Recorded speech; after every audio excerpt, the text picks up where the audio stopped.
Order, please. This regular meeting of the Joshua Basin Water District Board of Directors for November 19, 2025 is now in session. Please join me on the flag. The flag is just right here.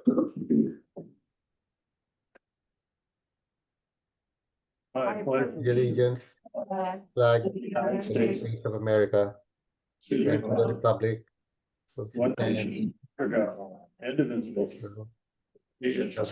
for all. Here.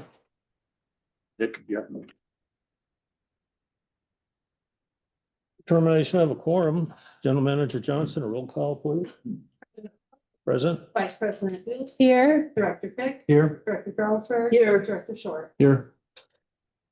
Thank you very much. All directors are present in the boardroom. There is no request for remote participation. We have a quorum.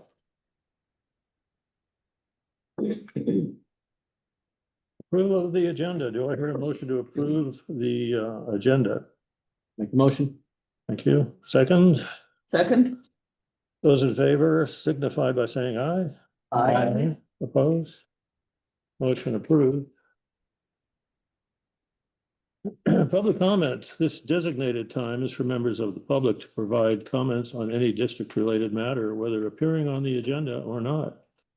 Under provisions of the Brown Act, the board is prohibited from taking action on items not listed on the agenda. At the discretion of the board president, comments on a particular agendized item may be deferred until that item is heard. Is there a public comment, please?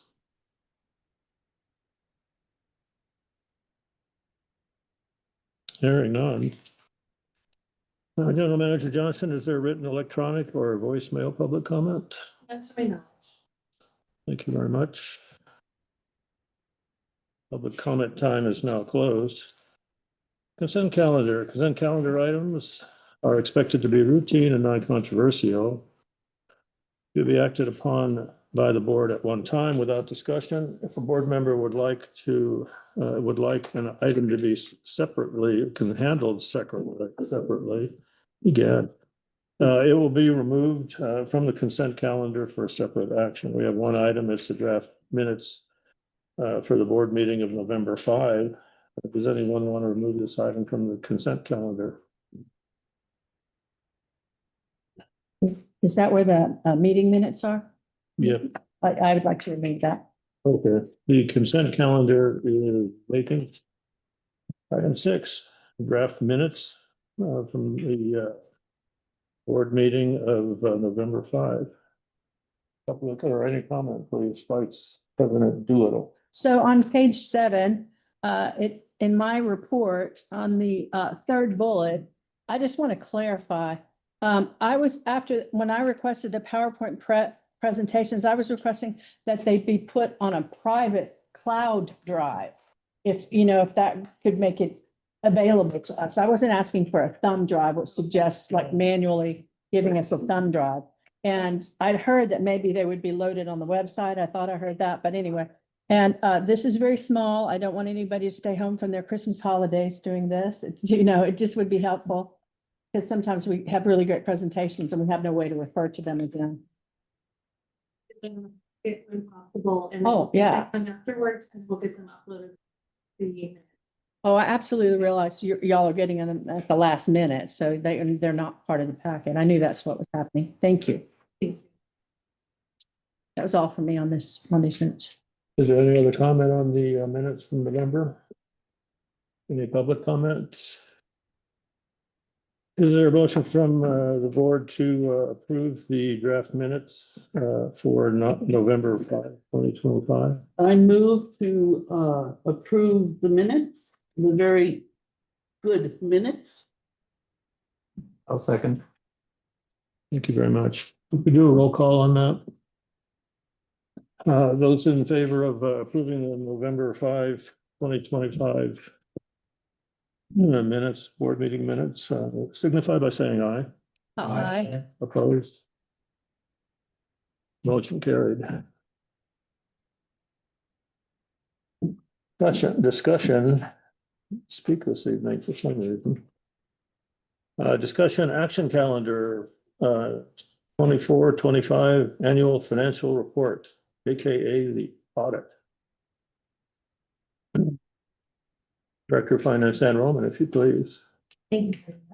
Good evening to all. This is the 24-25 annual financial, report, which we informally refer to as the audit. Thought maybe we should put the proper name into the staff report. We just wanted to start off emphasizing that this report delivers positive results with no audit findings and minimal adjustments. Tonight we have on Zoom our auditor, or we did, there he is, okay. Jonathan Abadesco from CJ Brown and Company. He is a partner at the firm, and he will be presenting our PowerPoint tonight via Zoom. So let me share my screen and we'll put that. That's the delay. Oh, come on. Too many Okay. windows open, I guess, that it's a problem I tend to have. All right, here we go. You're doing just fine. And Jonathan, if you will. Yes, so good evening to everybody. Thank you for having me tonight. Again, I would like to extend my good evening again to the Board of Directors, district staff and management, and public members that are in attendance. So I'm here to present your financial report for 24-25 audit year. So in your screen, you can see that we follow strictly the guidance from AICPA for the auditing standards. And whenever the district received any federal, state, or local grants, we follow the federal and state requirements. Accepted accounting principles, we follow the rules established by Governmental Accounting Standards Board, or GASB. So our audit process are divided into two parts. At first, we assess the district's controls and how effective it is by first gaining and understanding the district's controls by performing interviews of key members of the district's team. And once we assess those controls, we then select samples from receipts from the time that the bills were issued to customers up to the time that it was collected.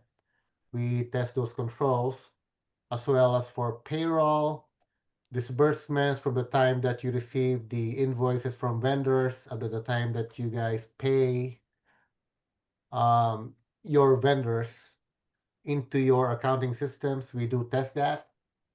Once we assess the risk from your controls, we dive into the next phase of our fieldwork, where we obtain the trial balance from Anne and her team.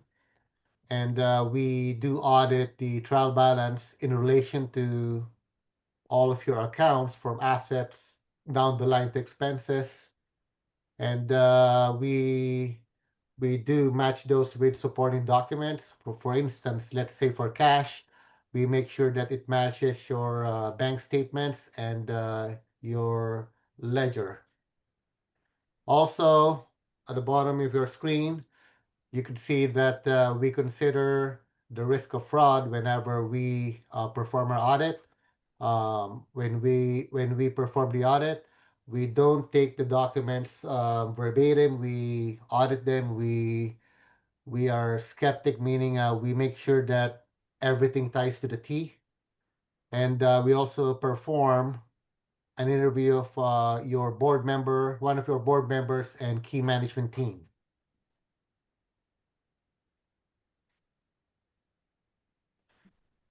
So yeah, next slide. So audit requirements. So state law requires the district to have an audit performed each year by a qualified CPA. And by January 31st of each year, the district is required to submit the financial transactions report to the State Control's Office, and we will assist the district in submitting those to the state. report distribution, in addition to the financial transaction report to the State Control's office. The agency, so the district is required to submit the audit report to the county, LAFCO, Mojave Water Agency, US Bank, USDA, NBS, Municipal Finance Corporation, Dun& Bradstreet, copies of the reports to the board, website posting, and any parties that would like to wish to have a copy of the report. Page 1 of your report in your board packet. Our firm has issued an unmodified or clean opinion, which means that your financial statements is in accordance with U.S. accepted accounting principles. Oh. Yeah.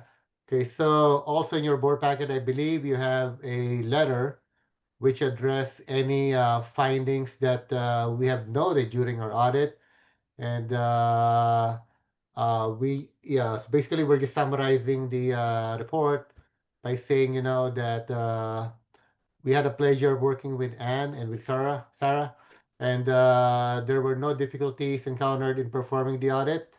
There were no disagreements with management, and our firm did not consult with outside CPAs and auditors. However, the district have consulted with Eide Bailly in implementing some new guidance from GASB, which includes GASB 101 for compensated absences, which includes your accounting for sick and vacation accrual. Okay. Yes, I mentioned a while ago, for 2 straight years, there's no weakness in your controls. We did not note any significant deficiencies.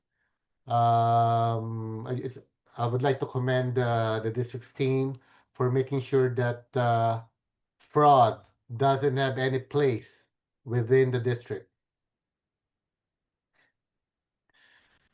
Page 5 of your report, we have noted that there was an increase of 4.6 million in net position compared to the prior year, which I will explain in the next slide.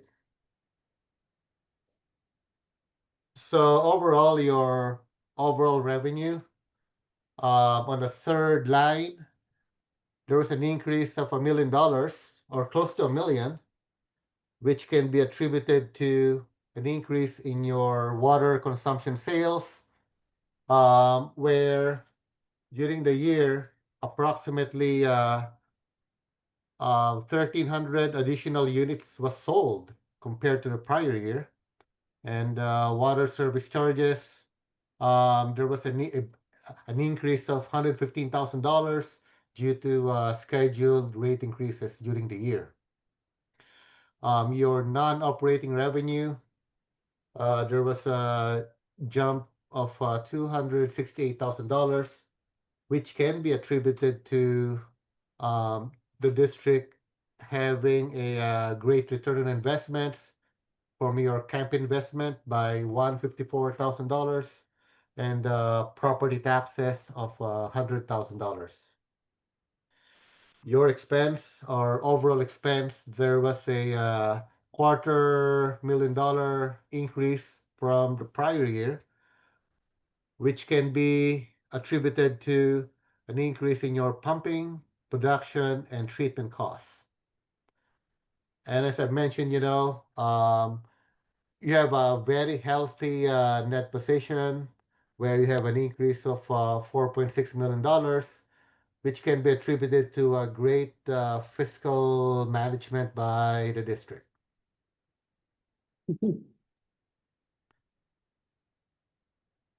Next slide. So as I mentioned in my report, we have issued an unmodified or clean opinion.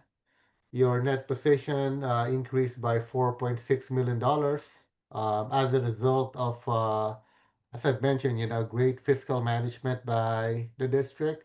And as a result of your continuing operations, observing the community, overall revenues, it increased by $900,000, and your overall expense, it increased by $250,000.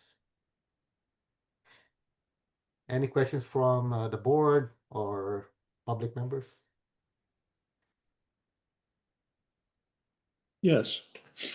Anybody else? Uh, hmm.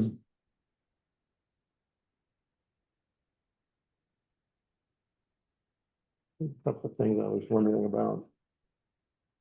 Looking at page 4. If we pass that, is that correct? Are we on page 6 or something like that? So on page 4/19.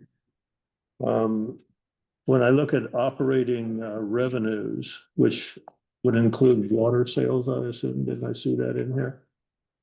Thank you, David. That it seems as if this 8% thing is coincidental to what our increases were. So that it could be that this is just a predictable thing. There's not increase in consumption necessarily or something like that. If we go by that, I'm a little bit confused by it because the board, as I recall, at some point in the recent past, we delayed the approval of the rate increase possibly by as much as 6 months. Thank you. And so I was wondering, how much that affected not getting that rate increase over this period of time. And the fact that the preceding year we did do the rate increase, why these numbers are still so level like that. Does anybody have any contribution to that? Actually, Director Flowen, President Flowen, which page are you looking at? Page 4, the third bullet. Or 19 in the packet, Yeah, 14, 19. 19 in the board packet. Let me look at it. 4 or 19 is the numbers on it. So hold on. Let me pull up the board packet. In the meantime, if you Oh, please. okay, so, yes, that does impact that figure, that 8.74%. However, it's not a direct correlation to the percentage increase, of our rates because there are increases in consumption as well. There are increases in the customer base to some extent. There are differences in which tiers the customers fall into based on their consumption. So it's not a direct correlation, but it does have an impact. And I don't know if Jonathan has anything else to say about that. Yeah, so Well, yeah, that's- sorry, Anne. So let me pull up the agenda right now. That answers the question pretty well. In other words, there are other factors involved. It's not a direct correlation, which you said twice. So, Correct. okay. Thank you, Jonathan. I'm out of your way now. Okay, so what page are you looking at a while ago? Maybe I could contribute more. It's page 4 in your report and 19 in our packet. Page 4 in my report. Hold on. Page 4. I gotcha. So from page 4, so which bullet point? Number 3. Number 3, operating revenue. Okay. So this talks about the operating revenue increase of $700,000, and I believe this is due to the water consumption sales. That would be the largest part of it. The water consumption sales, Yeah. the increase in the basic fee, and then those other factors that I mentioned. So it'd be the water consumption sales, even though we had not raised the rates 8%. Correct. They would have. It's a lot of water. Yes, because I think and if I understand you correctly, I think based on our testing, the district sold 1,300 more units sold compared to the prior year. Correct. I think that's Correct. what happened, yeah. That, if you recall, when we did the rate study also, in the scenario, it referred to the scenario increases as 9%, but it's not a perfect number either. It's gonna increase as customers have higher consumption, so 9% is not necessarily 100% across the board. So, yeah, so it's just, there are several factors involved, but the majority of it would be due to the additional consumption. And additional basic fees. And just to include the board in this, the rate increase was delayed over concern that maybe we didn't need it or not. And so that caused us to review everything. So the board was doing its job. Correct, and I think the projection was, when we talked about that, it was supposed to impact the revenues by about 500 something thousand, I believe.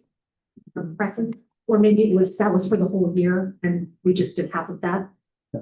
I can add to that. You said 48,000 per month, so expanded, it was roughly about 280,000. Okay, so it was about 500 something for the full year, Yeah. and we only ended up doing 6 months of it, Yep. so it was about half. Anything further? What? Can I ask a question? So as a percent, the 993,000 increase, what's the percent year over year? What's that come to percentage wise? So the total revenue increase of $900,000 or close to $1 million is a combination of your operating revenue and your non-operating revenue. What percentage does that make up increase over the last prior year? Okay, so it's like 8.7%. Thank you, Yeah. thank you. Do you have something? Yeah. Vice President Doolittle. So I have a couple of things, but I wanted to just say something. So, because it had never occurred to me with the rate study. So the 9% increase happens no matter how much revenue we're getting from consumption. So that number doesn't fluctuate where it's reduced, that 9% reduced when we have greater consumption. Because if we have greater consumption, we're getting more money than we expected from that 9%, right? So 9% of $1 million is different than 9% of 750,000. Mhm. So what I'm saying is that kind of what we're representing to the public, we need this certain amount and we raise the rates to get these amounts, but looky here, all of a sudden we've got more consumption and we got more money than we said we needed. So that just concerns me a little bit. I don't know that that's the conversation we need to have right now. Yeah, it's just not a perfect world. You can't anticipate necessarily. I mean, there is some built-in anticipation of what increase in consumption might be or increase in the customer base and the rate study. But it is hard to project that. It's not perfect. But I think what I was trying to convey is that on the lower end of the usage in the rate study, the percent increase to the customer is, if we look at a customer that uses 0 water, the impact to them is a 5% increase. On the higher end, if they use 25 units of water, then they're at a 9.6% increase that they would see. And this was called the 9% scenario. So it was labeled that way, but there's a great variance there depending on the amount of usage customers will have. So in that, what you're seeing in the audit, though, the increase of 8.7%, is a combination of factors. It is the rate increases, it is the consumption increase, it's the increase to the basic fee, because that's part of the rate increases. So, again, a variety of factors.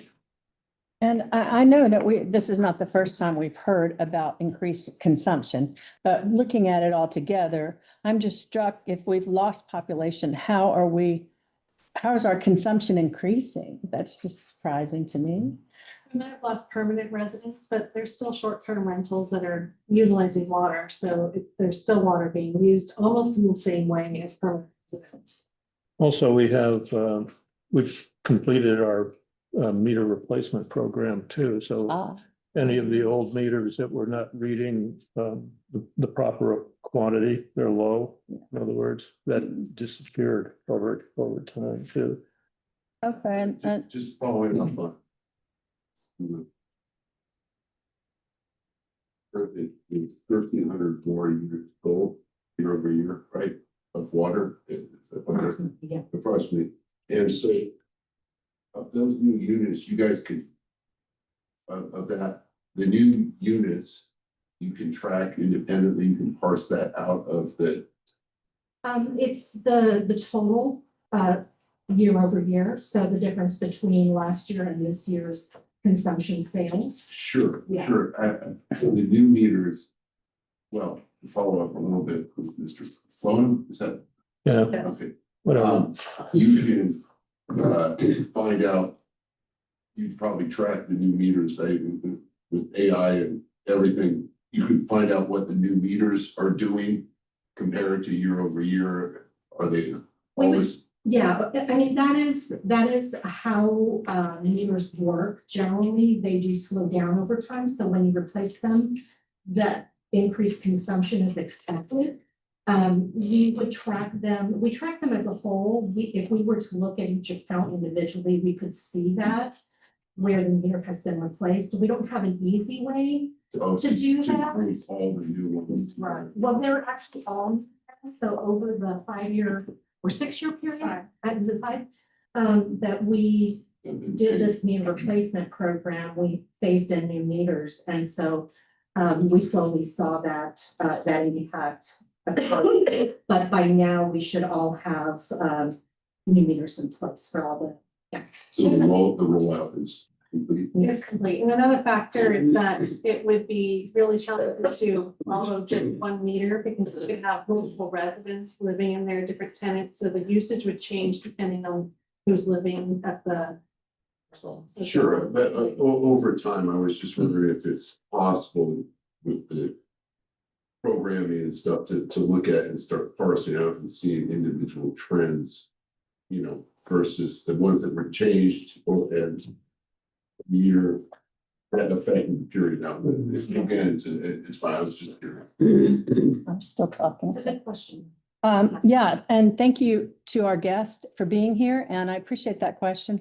And it's just the sort of things that Director Jarlsberg and I ask all the time because we're wonky about data. So I just wanted to say, just to wrap this up, I have every confidence that the district's financial officer, Roman, informs the board and that she has the highest and most unimpeachable fiduciary ethics. And I just want to say thank you that we get these, shiny reports every year, and I just appreciate it. Thank you. There is a line also on page 4/19. You brought it up too when you said if the money we have or the rates are enough. And there's a line that Jonathan has in here that says this statement can also be used to evaluate profitability and credit worthiness. Right, that's what, yeah. Over the horizon, we're going to be looking for bonds and loans and grants and that kind of stuff regarding some of the requirements from the state for chromium mitigation and such, and tank rehabilitation. And so the fact that we are rock solid financially could help us. because they're, whoever is going to consider issuing the bond, is that how that works? Or we're issuing the bond, whoever buys it, they're going to consider our reliability and our ability to pay it back. And that's where I really like having sets on hand, money on hand. Yes, I agree. Well, you wrote it, yeah. Page 4, yeah. Jane, do you comment? Yeah, just a brief one. I'm wondering if there, I'm not finding it in the report easily. Is there a place that will tell us how many new accounts we have in that year? I know. Or what the number of accounts is different? We don't have that kind of, those kind of statistics, but from my memory, which is not always 100% the best, obviously, Director Fick had some statistics that I had forgotten. However, I believe we had about 30-ish meter sales from the prior year to this year, so it would be in that range. Okay, 30 out of 5,000 something. We're Yeah, about, it's between 57 and 5,800 Oh, right now. almost 6,000. Okay, okay. It's not a huge. Right. So that's not where it's happening. Those could be very high users, those new accounts that are coming in, you don't know. They Right. could be low users, they could be high users, so how they impact the overall statistics is, very unpredictable. Well, I think it kind of helps us to understand the growth that's happening here too. We don't know what, why they're here, why there are new people here, but it's just one more tiny indication of whether we're growing or not. Kathleen Radnich. The threshold, is it population or service meters that we go to the next level of compliance? Where are we at on that? It depends on who you're asking. It's when you hit over 10,000 meters. Oh, good, we're So we're still under there. Director Fick. Director Fitt, yes. Well, the audit supports my trust and support. He do not use bigger words than I would. I have full support and trust of our directors, both Ann Roman and our director, David Shook, and our general manager too. Now, several questions. One, you say there's increased sales. We were at 1,250 acre feet of water the year before this one. What is this year's, the 24 to 25? Yeah, we're still roughly the same. I don't know exactly, but I can get that number. Okay, and then as far as meters, if I remember right, year 23, or no, 23 was 169 meters, and the other one, the last one was 35 meters, which is still twice as much as what the average is as far as that goes. Correct. So, Yeah, you're right. Ever since COVID, it's been a big change for us, for sure. We went from very little movement to a lot more, and a lot directly after COVID, and then it's fallen, but it's still steady. yes. And I'd also like to applaud the board that us for doing we're roughly $300,000 setback in the rate fee, because it was our way of compensating for the other revenues coming in higher. So we're trying our best. I know it gave a ruckus to our finance part. We shuffled it, but it's appreciated. Thank you. If I may, can I just say a quick thank you also to the finance department? We, during the summer, especially during our audit season, which you may notice that I put a kind of a flow chart into the packet right at the end of the audit. And see what page it was on. Just for fun, 73, page 73. Yeah, so you can see how this really plays out throughout the year, but it is a big effort. And we have a great team, and I thank finance department and also, the rest of the staff and the board for support in this effort. I want to, to the board, understand this is the third audit we brought to you since I started in this role. That is a clean and modified audit, and could not have done it without this team. So thank you very much to the staff here. I feel very, very comfortable and satisfied with, the work that's happening. We've been through some rocky changes, and thank you to our board, the leadership and the guidance to get us there, because it's a big hurdle. To update it.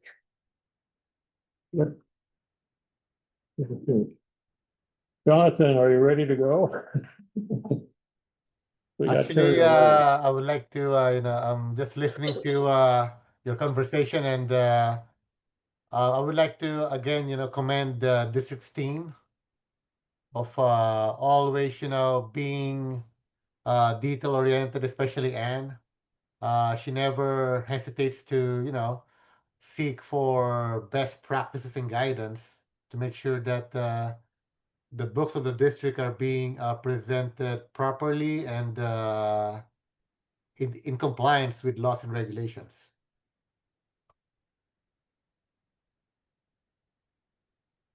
We continue, Jonathan or Ann.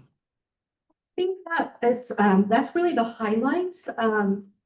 Let's see if there's anything else that I wanted to call to your attention. So, and I will say that, also Sarah had mentioned that, we've had 3 years of audits. We've actually had, the audits have been clean even when there were findings. So those are two Right. unique things. The audits were still, the auditors still, when there were findings, which was 3 years ago, they were still considered to be clean audits, and the auditors still expressed confidence in them. However, they had findings. These audits now, for the last 3 years, do not have findings, so that's great news. They were also, we had minimal adjustments, which are shown in your management packet. Let me tell you what page that's on, and I apologize that I didn't put the page numbers into the presentation here. But your management packet, the management report starts on page 6. Page 72. Oh, 72 is the, yeah. Yeah. And so those really related to the GASB 68 entry that we always have asked the auditors to do. It's a quite complex entry. We have a couple other entries there, minor ones. And then one that was a big oversight on my part, the adjusting journal entry number 4. I got a little excited about the fact that we have David, thanks to David and his team, we have decreased our reading time, our meter reading time significantly from, probably 20 days in the past to a day or less. And so in looking at that whole entry, that threw me for a loop. So that's where that big one came from. But again, finally, just, wanted to thank everybody, and including Jonathan too, because, and his team. They are very helpful throughout the year when you have issues or questions, and we appreciate them very much. Please let us know if you have any other specific questions, but that's the overview. Director Fick, your fingers up. Oh, yeah. Page 65 at the top, it says confidential to the board of directors. Now, it's no longer confidential. I'm just curious what that means. It's not, it is a public document, so. Okay. Yeah. It's directed to the board of directors, but it isn't. Yes, I agree. Vice President Doolittle, I don't have anything else. Director Short, Director Jarlsberg. I'm very happy with this report. Thank you.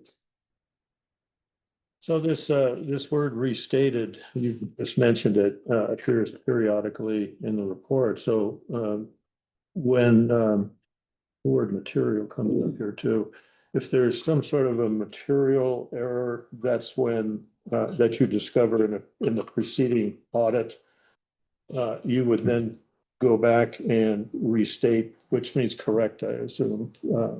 It could be an error. It could also be, in this case, it relates to GASB 101, which required us to restate back 1 year, I believe it was. And there were also capital contributions that were made to the district in the form of mainline extensions.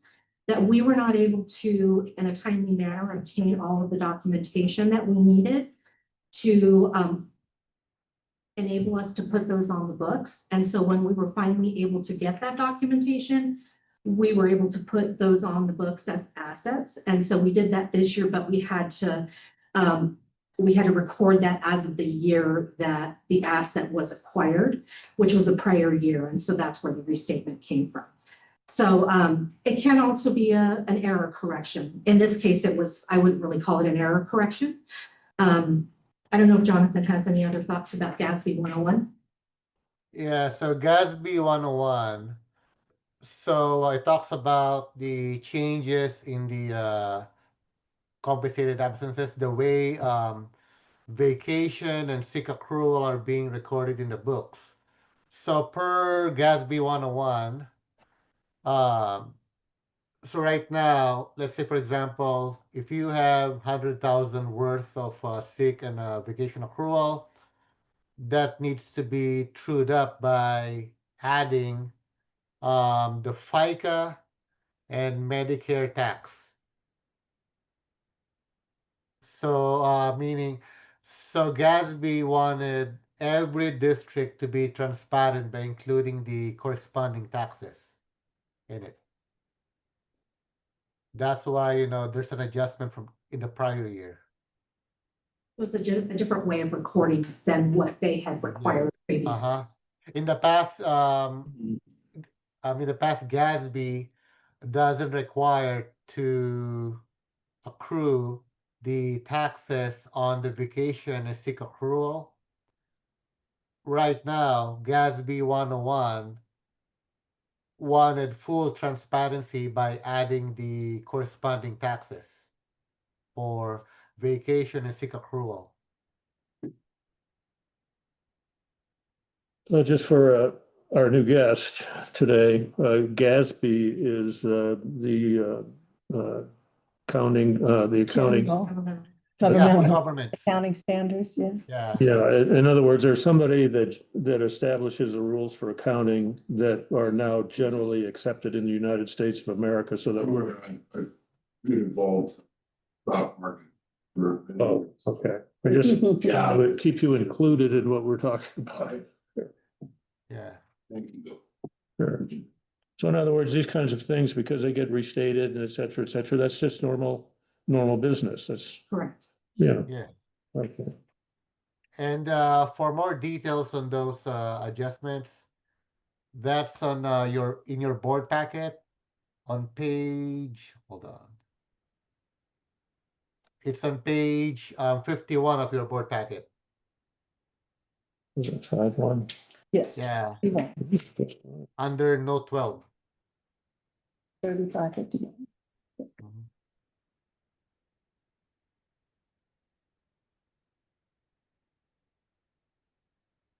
Yeah. Yeah, so Anne did a great job also on finding all those capital contributions, which should have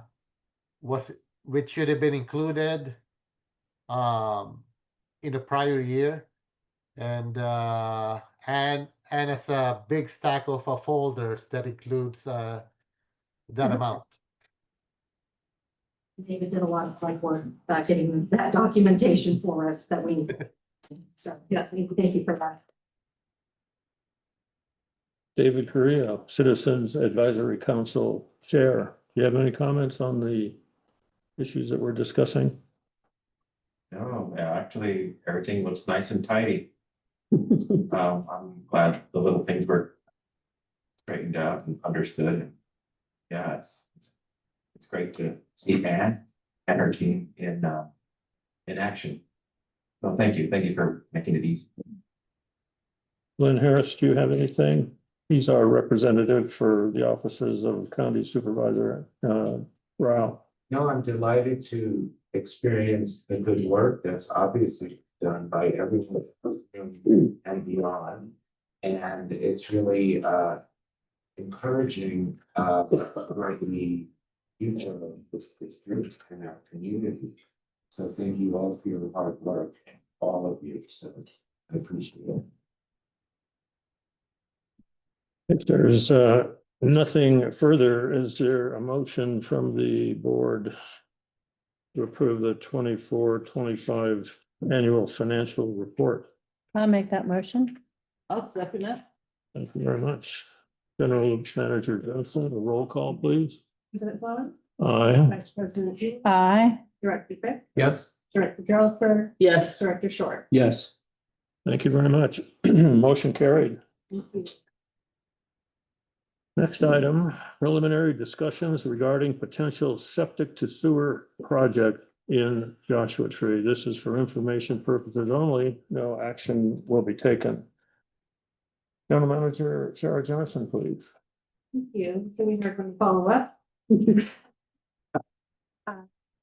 So I'm bringing you some very preliminary information that Vice President Google had asked into the board. He's done some research on this as well, and it's a good time for us to have a chance to talk about it. So I'll give just a little bit of information, and then I'm going to pass it over to Vice President Google, and she can share some of the information that she found out. But what I will start with is that there's been very preliminary couple of meetings with county representatives regarding possible septic to sewer, mainly being pushed by, my understanding is, some of the constituents, customers in the Joshua Tree area that are interested in moving to septic from sewer. It's really hard to develop in this region. Other way around. Sorry, other way around. Very hard to develop in this region without sewer. So that's totally understandable. The county has done a little bit of legwork and determined maybe for some areas are of interest for the sewer, and Vice President has a map that she can pass out to show where those boundaries lie. It's also in the staff report here. The couple of meetings we've had talked about possibly earmarking money with Senator Obernolte, and that was also co-signed or a separate letter from Rosalie Ochoa Bowe, California State Senator, encouraging possible earmarking of funds. My understanding in the packet, there's a letter that was submitted by John Rao, Supervisor John Rao, and by Rosalie Ochoa Bowe to Jay Obernolte. I believe they asked for approximately $5 to $6 million, and 750 was what was allocated. And with the government shutdown, there was a lot of just pause in the conversation. So the biggest deal here is who wants to be responsible for the sewage. Our district currently has the authority to plan and to collect fees and to run package treatment facilities, but we do not have the full sewer authority, is my understanding from the documents that I've read. So we would have to go to LAFCO to obtain full sewer authority. The county is also interested in possibly obtaining full sewer authority. So there's some discussion there on who is the best suited to take on that authority should sewer be installed. And then, most importantly, or challenging wise, is how it will be paid for. And that 35-ish square miles that's presented, our wastewater treatment strategy done in 2009 said it would cost about $91 million in capital infrastructure. And if you escalate that, and I did that through a back of the cocktail napkin math, be about $130 million in today's dollars. So very, very expensive. It kind of blows chromium 6 treatment out of the water in regards to cost. So a lot of things to consider. Everything is in my report that I know about, and then I'm going to pass it over to Vice President Doolittle to share what she's learned. Vice President Doolittle. Oh, hi. Well, everyone, I had heard about a little bit of this. There was, and so I got really curious about it. And so I started trying to find stuff online, and the link that I found through Obernolte's office, the congressman's office, I'd click it and it went to a totally different other project. So I couldn't find anything out online. So I started calling and emailing his office to find out about it. And after about 5 contacts with them, I started exchanging emails with his legislative director, Patrick. I'm going to, here it is right here, Patrick Paolini. And so we exchanged an email, and then I followed up. It was a good email that he sent me. And then he asked to call me, and so we were on the phone briefly. And he's the one that sent me these letters of support from Supervisor Rao and Celia Bo.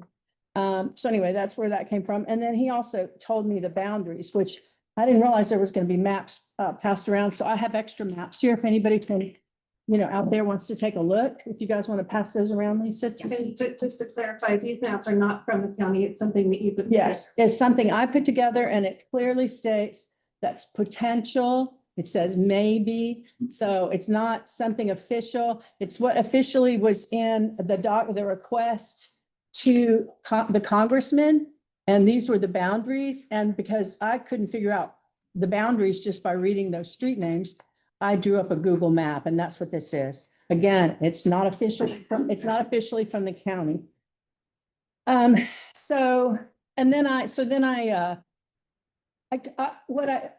learned a lot about the earmark process through this, and it turns out that the congressman has, this funding that he can use, and he sends it out to cities. It's a form saying, hey, what do you guys need money for? And then the county gets a couple of the requests. And so this form was filled out and then submitted to the congressman's office. And the original ask was for $5 million.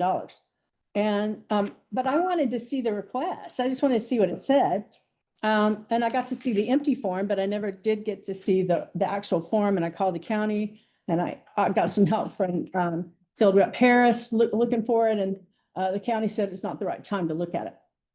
But so I did find that out. And then the congressman knocked it down to $750. And so it's attached to a bill. So it's been allocated. It hasn't been approved. It has to be approved for that money to go to the county. Obviously, this is going to take a while. It's not a speedy thing. I imagine what the thinking is that, and again, I don't know, is the $750 would cover the initial planning, or some of the initial planning, and then they would go back and ask for more money next year to get closer to building this packaged treatment plant. Sewer, not. Sewer, okay. So and then lastly, I did try to get some information from somebody at the county, just full disclosure, it could be in my report, but I'll just tell you right now.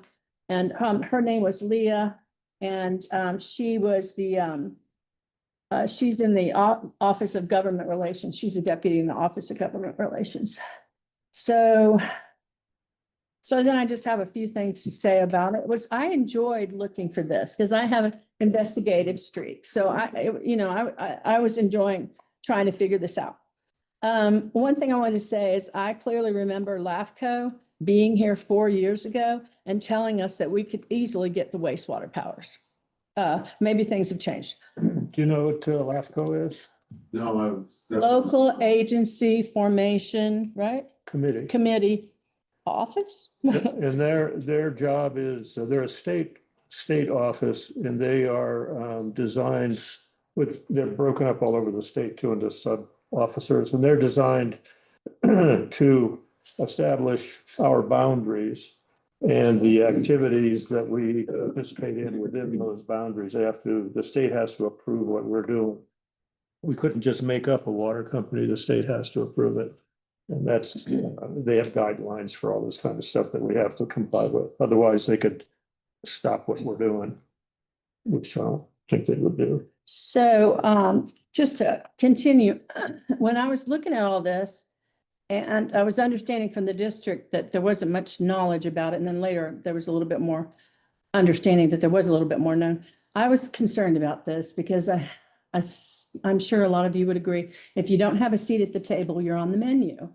And but I was delighted to hear about this news because I myself had asked Supervisor Rao about this in 2023 at a BIA, a Building Industry Association water conference. I clearly remember asking her about it and her shaking her head that the county didn't have any money.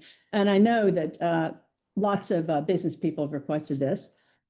And this is also because, the county and small business owners are leaving money on the table. We have 3 million people visiting us a year, and there's not facilities to serve those people. So if we had small business owners who I would support versus big box people, that would be more money for our community. And so it's limiting growth due to these septic issues. And plus there's data from USGS about the nitrates from DTJT. Does anybody ever say that? Downtown Joshua Tree? I made that up. From DTJT and the heavily populated areas hitting our aquifers, or will be hitting our aquifers if we don't address this. So, we have a fragile and different tourist destination here. And I've stood before the Board of Supervisors representing the Morongo Basin Conservation Association, and I told them it's on them. We must protect this. It doesn't have to look like Yucca Valley or 29 Palms lit up with fast food restaurants.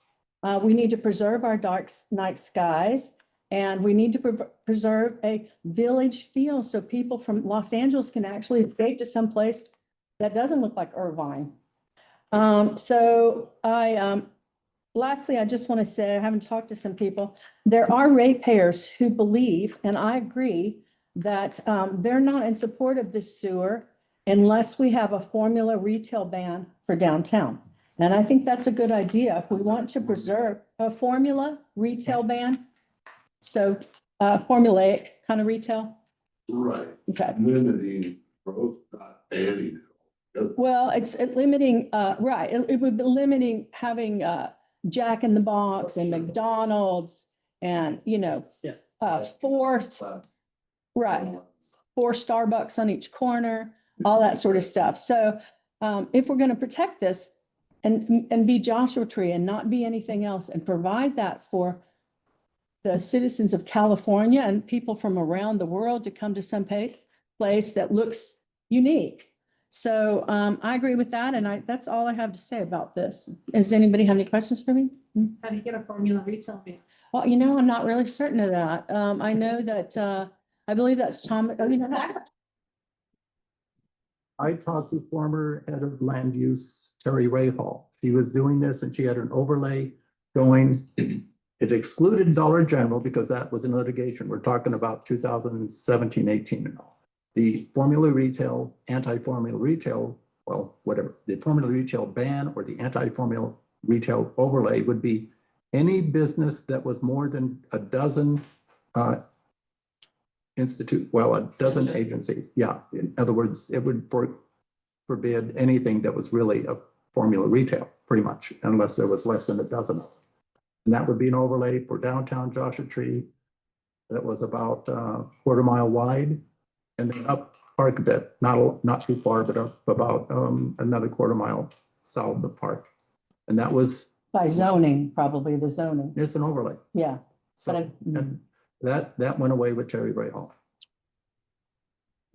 But that was proposed and it was told to us back then, but they're interacting with her in the last open houses that the planning department had. Would that be a county? And I do have something else to The say. county help us, not us, as water district, but the. We'd apply. Yeah. And I do have something else to say, is that I didn't get a chance to research, but I did understand from General Manager Johnson that there are towns and villages in our county that have wastewater managed by the county. So was Fonskin one of them? Crestline, yeah. Oak Hills, there's 6 or 7. Yeah. And so what I want to do is just talk to some of their board members and investigate just a little bit about, what are the pluses and minuses of that. This would be the county supervisors. Oh, and I meant the board members at those districts. They're part of the county. Right. I just want to know what the water district's perspective is on how it worked out. Their special district formed them. Oh, so they don't have a water Their district. district board members are. So they don't have a regular water district. It's all special county. district form. Oh, okay. Oh, okay. I thought it was just a.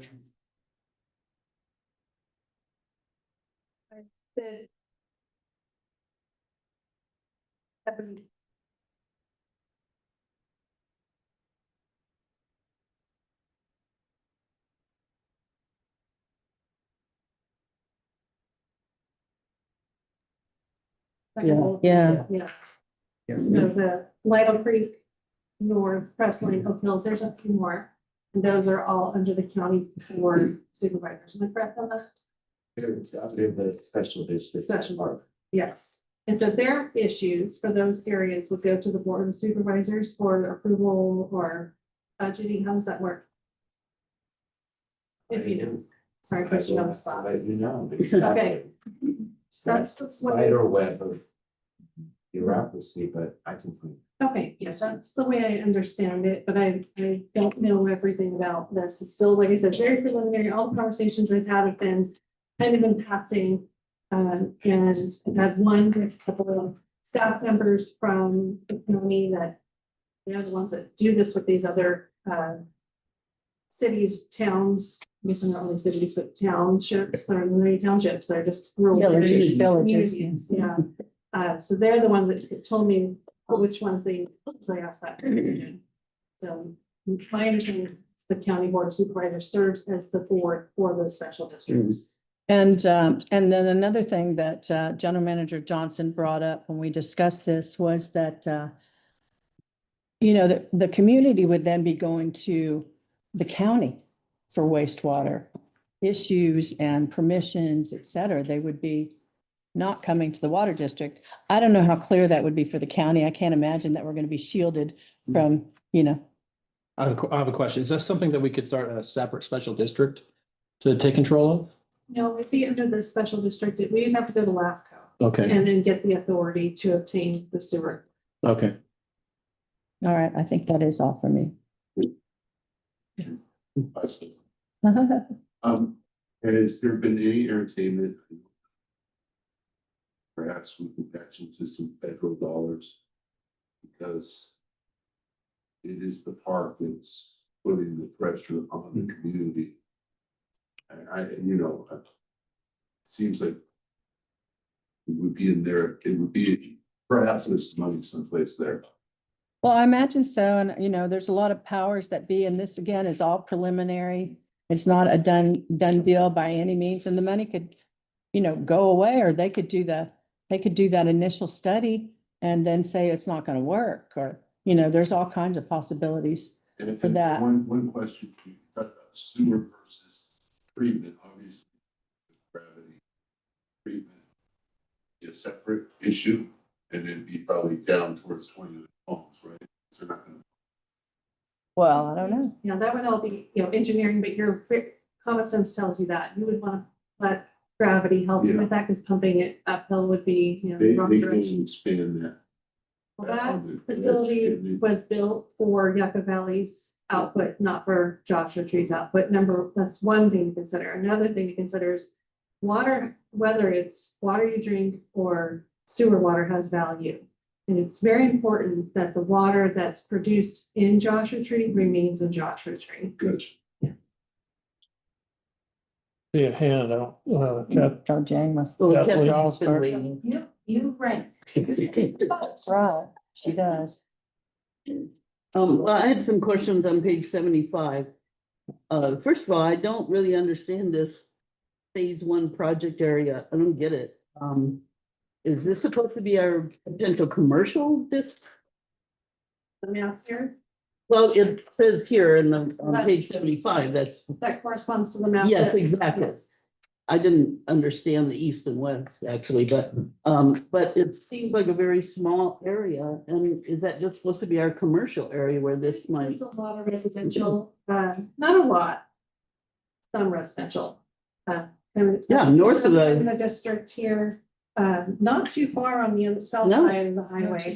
But remember, these are discussions that people have in passing. They're not discussions that an engineer sat down and said, this is the best spot. Okay, This is But an engineer did work on this, though. They did work on this. phase 1 project. Dudek. They did. I don't know. Oh. They talked to Dudek about it. I do know that, and I don't know that work got done on it. It was, Okay. there were discussions, but I don't know that work got done. And my other question is the rest of the page strategic plan. I didn't know what that was about. I mean, what? So we have a strategic plan, and all of the items in our strategic plan have bullet points, and I have converted them to those numbers so that you know which one they correspond to. So if you look at the Oh, strategic. pull it out of our strategic Yes. plan. Okay, okay. So these are everything that the board asked for, and you can see how talking about this hits a lot of marks in your strategic plan. Okay. we'd have to Yeah. look that So I over just thought better. it was good to. It is, it's Yeah. great, Okay. good collection. Okay, good. Now I understand what it Yeah. was. So again, I don't want anybody to get married to this. This has to be thoroughly engineered. Right. There has to be money. And regarding your question, I apologize, I don't My know. name's Stephen Drury. Stephen Julian. I'm just going, Were you in the movies?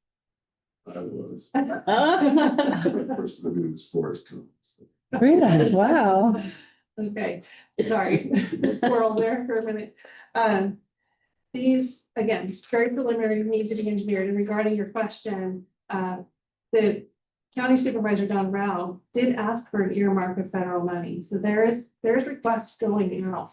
Whether we get it or not, to the question. So, we've also, the board, made a lobbying firm, and that lobbying firm is to help us with chromium-6 treatments first, capital projects, and this could be one of those as well. So, you know, we have a lot of work that we've been doing, and we've been capitalized on, the resources that the board has brought to us. Well, also, we have 2 letters that were written to Obermalti in April regarding this from our representatives, our local supervisor and the state representative. So it's been in the works for a little while. Yeah. Director Fick. Yes, I well-learned cynicism towards the county situation. My question would be, who are the current constituents that want this to happen? And I'm more likely considering the fact that it's future constituents, because lately a project called Joshua Tree Resort has been making noises, but it's been very opaque. County has been very opaque, and of course the proponent has been very opaque on what the project is, even though there's been a rezoning approval with supposedly having levies involved, but they didn't approve the levies, they just approved the rezoning. So my suspicion is it's future constituents that are pushing this and not the current ones. I'd be curious as to who the current constituents are who are affected by this, who already have a business with septic and or package treatment plant, but they don't have many, and if they want to incur more expenses with being in a zone like this. Well, I think it's a, yeah. I posted it. Yeah. Are you a business owner in here? No, I had run a business in Tampa, but I'm affected by it, for sure. So I don't know the full answer to that. That would be a question we could ask, Supervisor Don Rao, who has brought these questions to her and these concerns. But I also just want to point out that I did ask Lynn Harris. I wasn't sure if you were going to be able to make it because your scheduling is busy, to be here to answer some of these questions too. So I think that there's a concerted effort to try to open up and bridge that, make it more transparent between us and the county. So I appreciate that you came tonight so that we can ask those questions. And if Glenn doesn't know them, then I'm sure he'll jot them down and try to give us some answers. Yes. Done. Thank you. Kathleen. Oh, this topic was being worked. And I attended quite a few of the meetings here in this room, and at one point, I believe we had almost 19 people in the room, 11 of which I believe were local business owners for JTDT. Oh. Oh, DTJT. And what was interesting is 100% of those business owners stated emphatically they needed the sewers, but they did not believe they should have to pay $1 towards it. That it would be something that benefited all of Joshua Tree, and that all of Joshua Tree should be impacted by the costs of it. Now, I have lived here since 1978, and a lot of these people weren't here.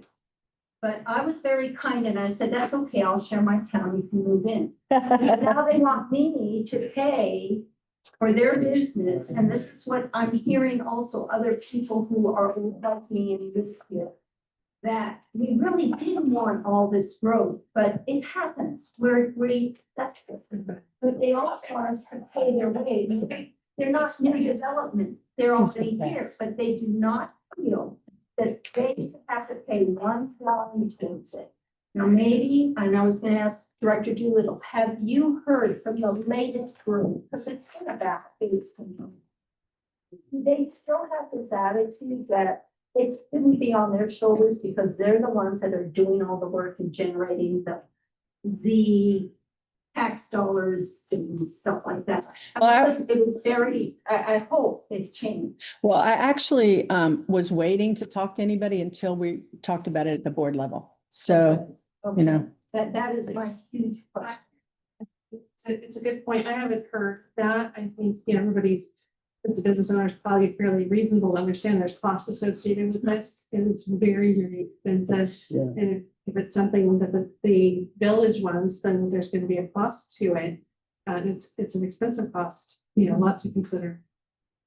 There is a Director Fick here, there is a JTABC in formation. They're quite close to being completely formed with their bylaws and such, and that would be a good group to survey as to what this would do. Once it's a bit more formal in sense of idea of costs and boundaries. Right. I think another issue that needs to be brought up is the water reclamation as well. I've mentioned in the past that we need to be more diversified in where we're acquiring water, and I think this will be a tremendous help for that as well. Yeah, definitely it could be the recharge water, so it has to stay here. Mhm. Something to consider too, when we mentioned about pumping uphill and downhill, is that to pump water, you know, our most recent bill for electricity was, for the month, was $44,000. So that's something to consider.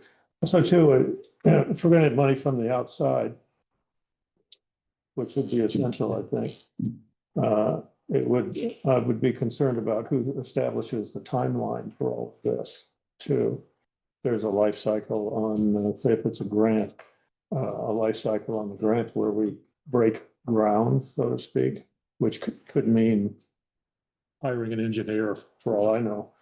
But if we have the football on this, given the calendar that we already have, chromium 6 and tank rehabilitation and et cetera, pipeline replacement, which has been paused for the time being.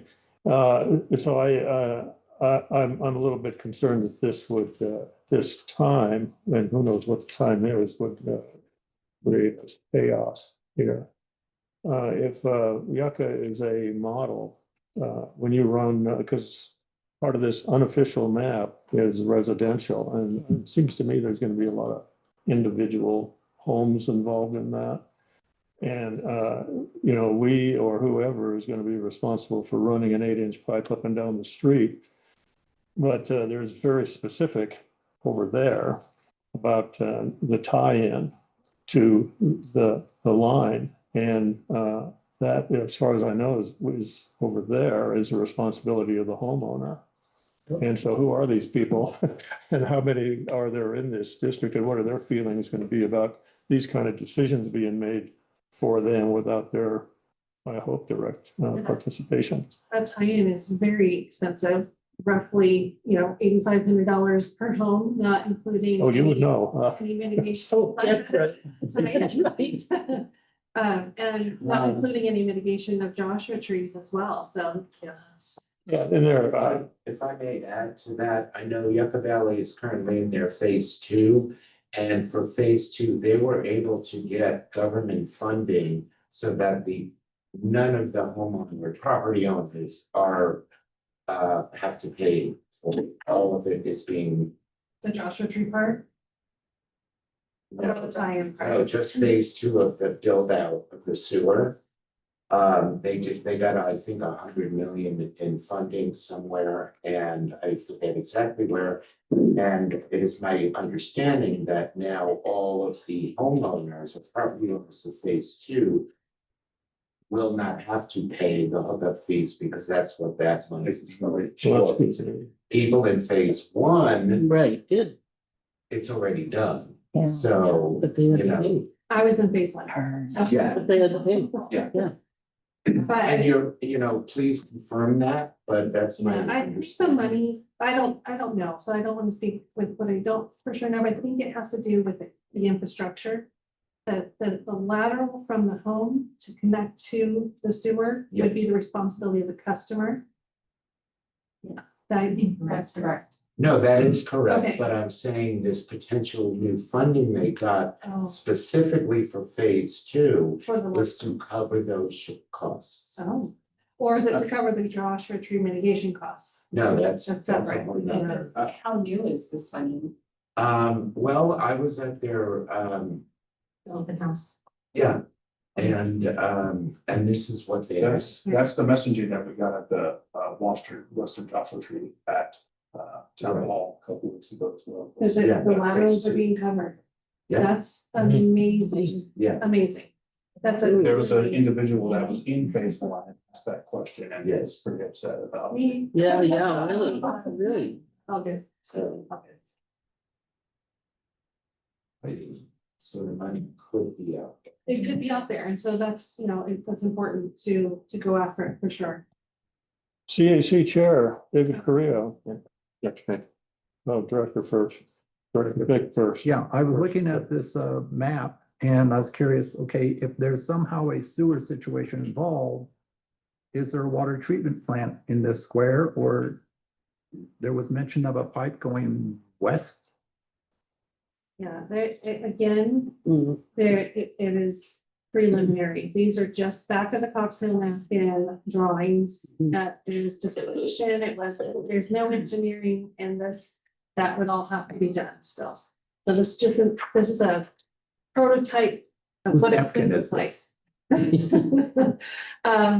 The street names I got were from the two folks that I spoke to that work for the county and the special districts portion of the sewer part. But I believe Vice President Doolittle saw those street names as well in letters. Right? Is that Yeah, correct? I was the one who got the letters, yeah. Yes. And then I just made the map because I couldn't figure out Yeah. the boundaries. And again, I made the map. The county didn't make the map. Right, they're have to engineering to determine where's. Yes, there was discussion, but not from the county. This is just discussion when I spoke with Dudek that maybe would we ever consider, not we, but just would it considered to go to the Yucca Valley Treatment Facility, and then I brought up, well, that doesn't make a lot of sense. Water is valuable, number Right. one, but number two, that wasn't built for our water. So, and he said, yeah, that's probably right. So again, it was merely just a mm. side conversation, not intended to be what's going to happen. All of this has been that. It's been a couple of the county coffee group meetings where we had a side conversation about it, and I talked to the two county reps about it, and it's been very, very little and sprinkled throughout the year. So it didn't seem very I don't want to use the word serious, but it didn't seem, because the letter obviously serious. But again, can it be done? And I think, it was stated earlier tonight, everything starts somewhere with an idea. So that's all this is. It's just a spark of an idea. Wasn't the sewer mandate in high desert water something that came from above, that they had to do it? Yes. Who said that? I thought it was the state. Yeah. It was the state, and I believe it might have been SWRCB. I think that would be where it would come I from. mean, But when we we, don't have that problem that they have. They have a nitrate issue. We do not currently. okay, We could Okay. in the future, but we do not currently. We monitor for that all the time. It was the Colorado Regional Water You're correct. That's right. Park. That's why I keep you around, Director Finn. He is right. David Correa. Well, I'd say I'm glad this is just the bottom where we're starting to talk about it and stuff, maybe it's not so bad. But there's a lot of things going on here. If we had to do this, I would say let's start in phase two so it can all be taken care of. Just because the JP Natural Park, that's the pool. then you have all these people that own their businesses, they're making money off of it. And then you have the people here that are on fixed incomes that are being squeezed to death by our, you know, By the by water. paying water and for Yeah. being squeezed again with Right, so- the chromium 6 going in. And one more thing is not gonna No. make people happy. It's gonna drive them out of here, or where are they gonna go at this point in their lives? You know, so Where they gonna go? yeah, so we really need to think about that too. If we can get the funding for this, I would say, hey, let's do this, you know, start yesterday, but even looking at this map. Maybe there could be a phase where it's just all of the businesses Corridor. that would make Yeah. sense to do that. And I don't know, maybe we can wait till we hit 10,000 residents to diversify things if we are gonna do this. And just so there's more money, so it's more diversified because there's not a whole lot of people here who are already paying through the nose for water. So we really gotta think about this hard, and it's, you know, the draw is the initial part. If people benefit from that, I think if they benefit from it, they should pay if there's anybody to. You made a really, really good point, and these costs, if we were able to get the funding for it, just covers the capital. There's That's right. still, just, yeah, you still pay for the maintenance of the Annually. system and the annual fees and the collection fees, so it's not just a one and done, you'll get the money. Now suddenly you have a sewer bill. Right. Yeah. Stephen, did you have something? Oh, I like the idea, focus it along the business corridor. Yeah. And then there's gonna be these other plans. And it is these things are probably not in most of our lifetimes in this room coming to it. I'm just saying. Yeah. Yeah. That's why we plan for the future, because it's the future. Absolutely. Well, the treatment facility would be scalable to the demand on it. In other words, if we shrunk this down just to, shall we say, the strip along the highway, that's a much smaller area that is on our unofficial map. And so we potentially use a smaller treatment facility, which would use less power also. Yeah, potentially. Quite frankly, I don't see that Joshua Tree will be fully sewer ever. I mean, No. it's 90, we're 96 square miles and, you know, some of these properties are way out there. Oh, But the yeah. downtown corridor has a lot that makes a lot of sense, you know, as a place to start. But those businesses will have to be involved in these conversations too, because they will have a lot of costs associated to this. And that was a factor with the Copper Mountain Mesa, where everything was really far apart, and they established a boundary for the new area that would become part of our district. And there wouldn't have been enough collateral from properties in that large area to justify the funding, so they actually had to go back and remap, shrink the area down to what it is today. They're still paying on the bond over the 10 years or so. Anything further on this here item? Had some lengthy discussions tonight.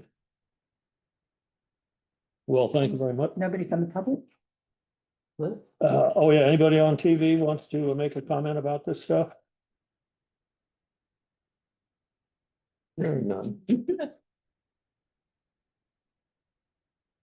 Okay, next item is a presentation and discussion relative to Senate Bill 707, that's this year, Brown Act modifications. And this will also be for information, only no action will be taken. And unless we have an introduction, it will be presented by General Counsel Jeff Hoskinson, who's on TV. Thank you. I can give me 1 second to get everything shared with you. Hopefully you can hear me okay. Oh, yeah. Good. Anybody else hear us well, right? Yes, I can hear you. And I mean, you had no microphone interruptions.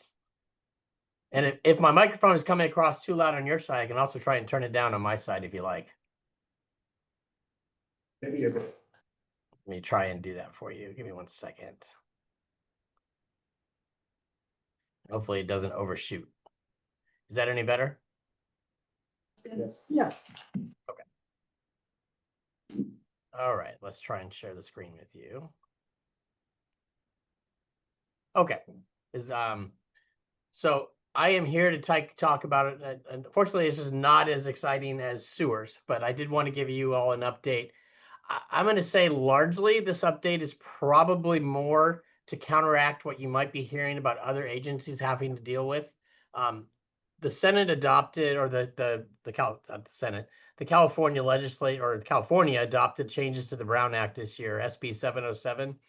Senate Bill 707 that was introduced by the Senate, went through a series of modifications and ultimately was approved by both houses and approved by the governor, that will implement changes to the Brown Act effective. The law goes into effect January 1st. A lot of the changes that impact other agencies have to be complied with by July 1st. But I did want to give you a summary of some changes that do affect you, and then others that don't, but you might hear of other agencies having to deal with in terms of their implementation of the Brown Act. I'm going to try and go relatively quickly because I know it is a long evening. I can certainly take questions at the end, certainly at your discretion. You can ask questions as we go along as well. We are going to have a pretty lengthy webinar with CSDA in December. I think they've allocated about 3+ hours for that explanation of SB 707. I don't think it's as complicated enough to fill that time frame, at least for most special districts, but nonetheless, we'll kind of cover it today so you have an idea, at least an introduction as to the changes that we're looking at coming down the line. A couple of the basic changes. So this is really an overview of changes that have come from SB 707. One relatively simple one is you as board members are now required to get a copy of the Brown Act statutes. So I will work with Sarah to put together a booklet for you, and each of you will get a copy of the statutes under the Brown Act. That's now just going to be a statutory requirement. When you get new board members, they'll be entitled to the same. So that is one change. We are going to discuss a little bit tonight, and this is just a summary. I'm going to go into detail on each of these, or most of these items, not the copy of the Brown Act. But the rest of them, I'll go into some more detail as we go through the discussion.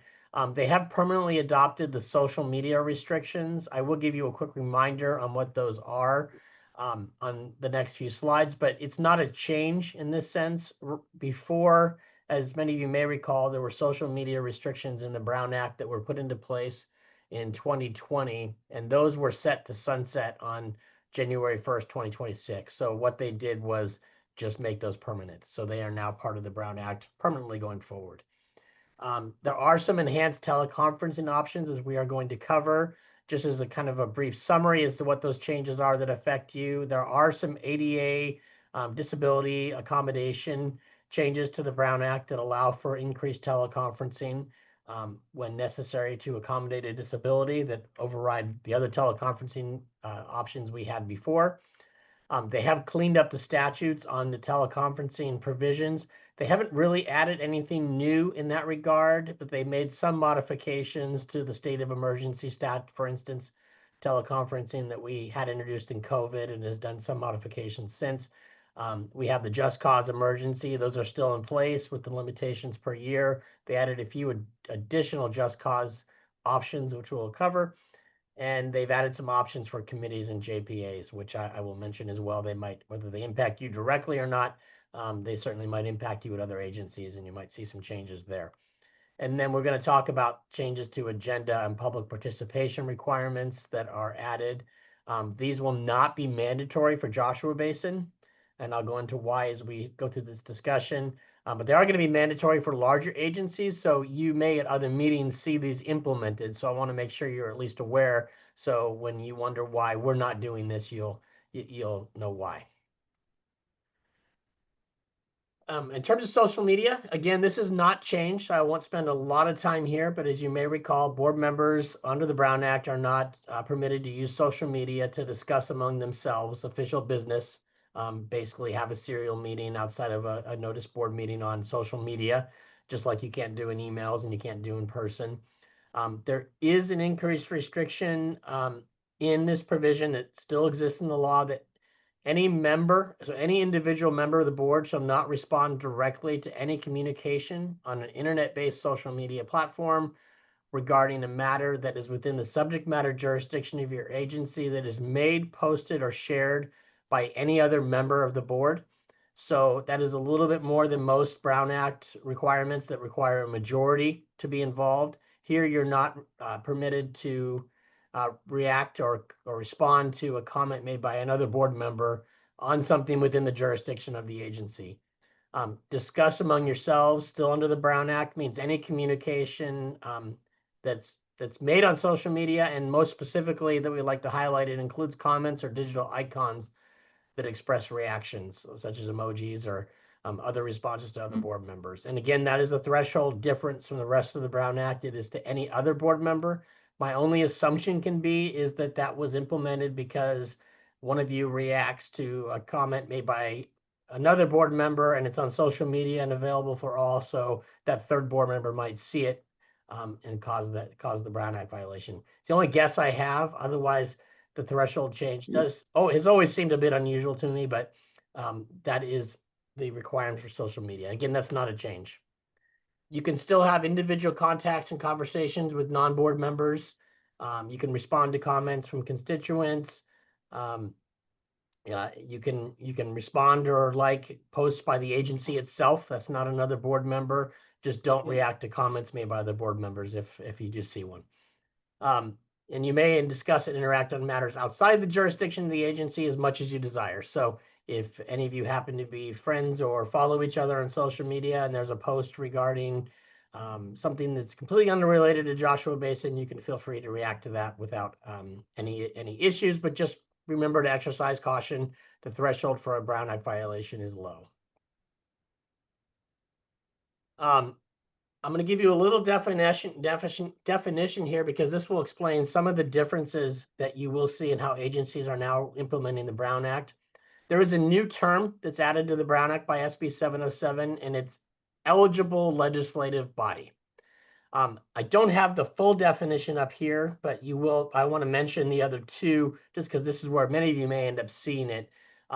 It applies to any county that has more than 600,000 individuals in a population. So this would apply to the county of San Bernardino. It applies to any city that has more than 30,000 in population. So not all of your cities necessarily under that trigger would be caught under its requirements, but it also applies to any city in a county that has more than 600,000 people. So that is, in my understanding, is, for example, since you are such an enormous county of San Bernardino has 2.2 million people, that exceeds the 600,000 threshold. So every city also in your county is going to be an eligible legislative body and going to have to comply with the requirements that we're going to discuss that I call them ELBs have to comply with. You are not an ELB. Special districts, it only applies to you. You obviously have a website, so I think most of you all hit that threshold, but it only applies to special districts that have a website and meet any of the following items you see listed on your screen. You have to have boundaries that include the entirety of a county with a population of over 600,000. Obviously, Joshua Basin does not service the entire county of San Bernardino. So that would not apply to you. If it did, you still have to have over 200 employees. It applies to any special district that has 1,000 FTEs, and I should have defined that on this slide. FTE is full-time equivalent employee. So any agency any special district with over 1,000 full-time equivalent employees, this would apply to. They would be an eligible legislative body. And special districts that have revenues of over $400 million per year. And that is adjusted on CPI per year. So that number will go up over time beginning in 2027. And you have to have over 200 full-time employees, full-time equivalents. So none of these are Joshua Basin. So I wanted to make sure you knew that as we go forward. And this is why you'll see some differences. And I think I just got to notice that Director Jarlsberg may have a question. It was on a previous page, though. You flipped, before I had a chance. It was just a real quick thing. Occasionally I post the agenda on my Facebook page. Would it be all right for somebody like Director Doolittle to like that, or is that also not good? No. So yeah, so you can post the agenda. That's perfectly fine.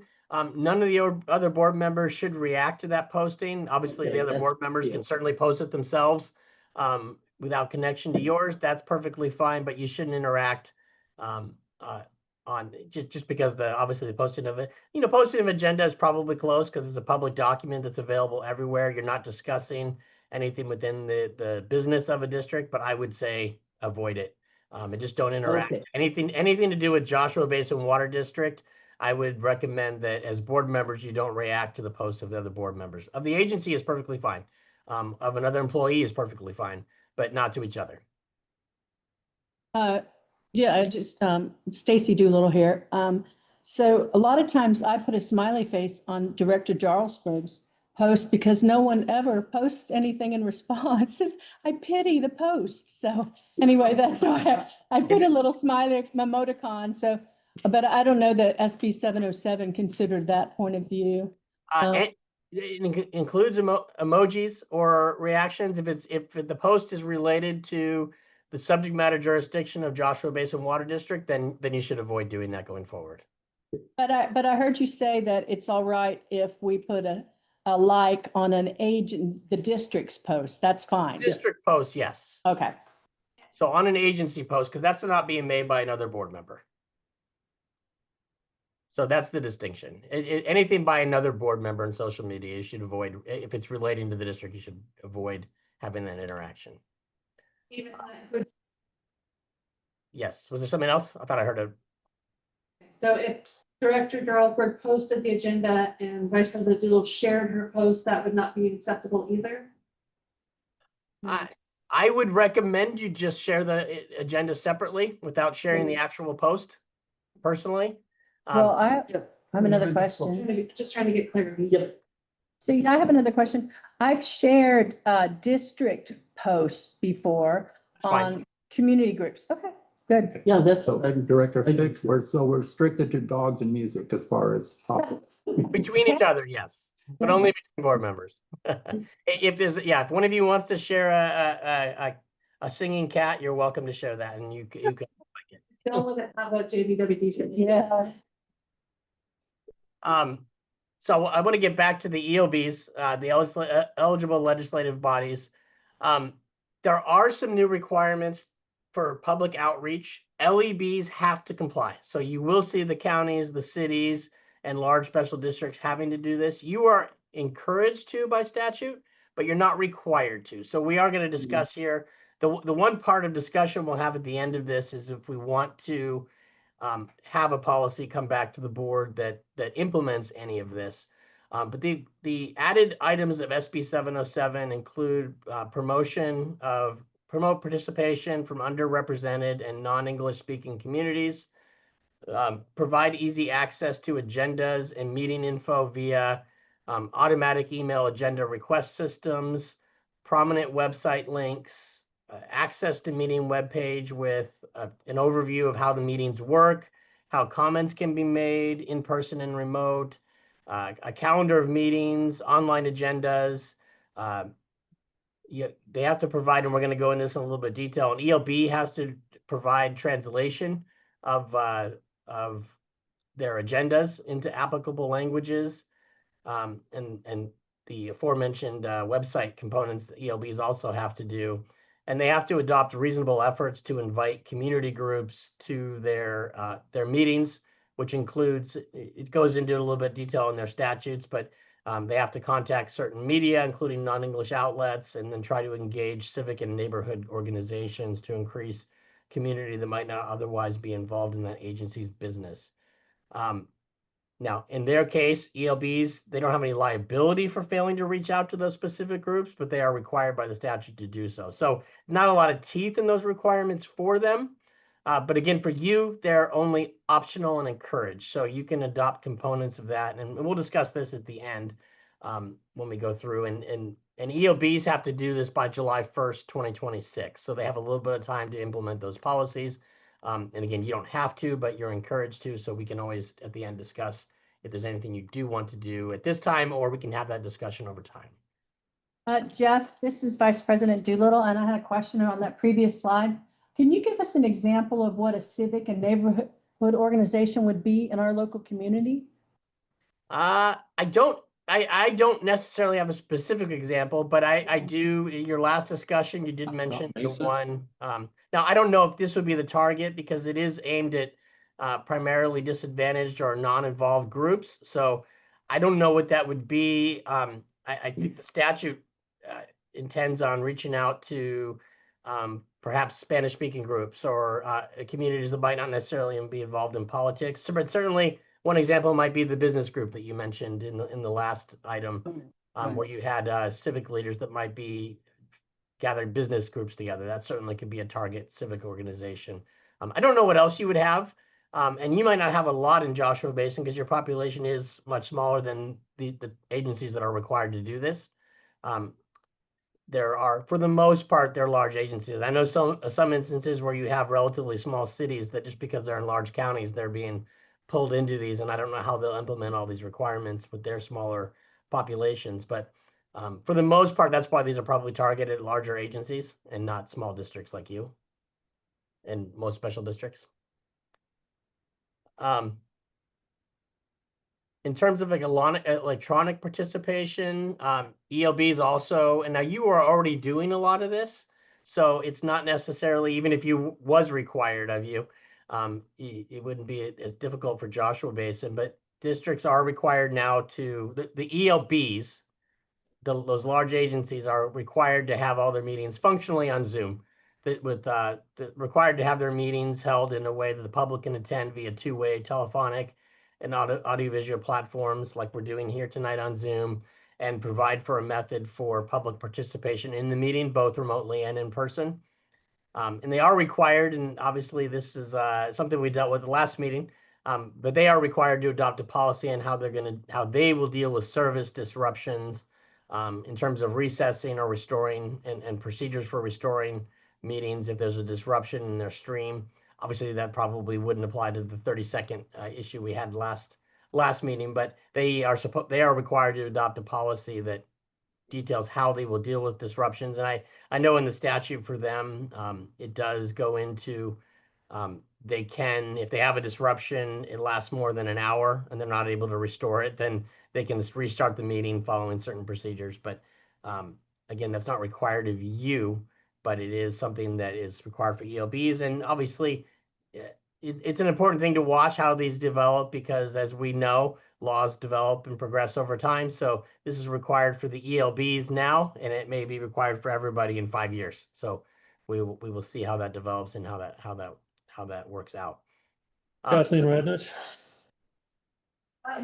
Okay, so this is for like the translation for people with different languages. Is that similar and the same to be applied for ADA for someone who is deaf, hard of hearing and comes to our meeting and is expecting a translator? I mean, is that where we must comply or is it still optional? They are different, but they are very similar.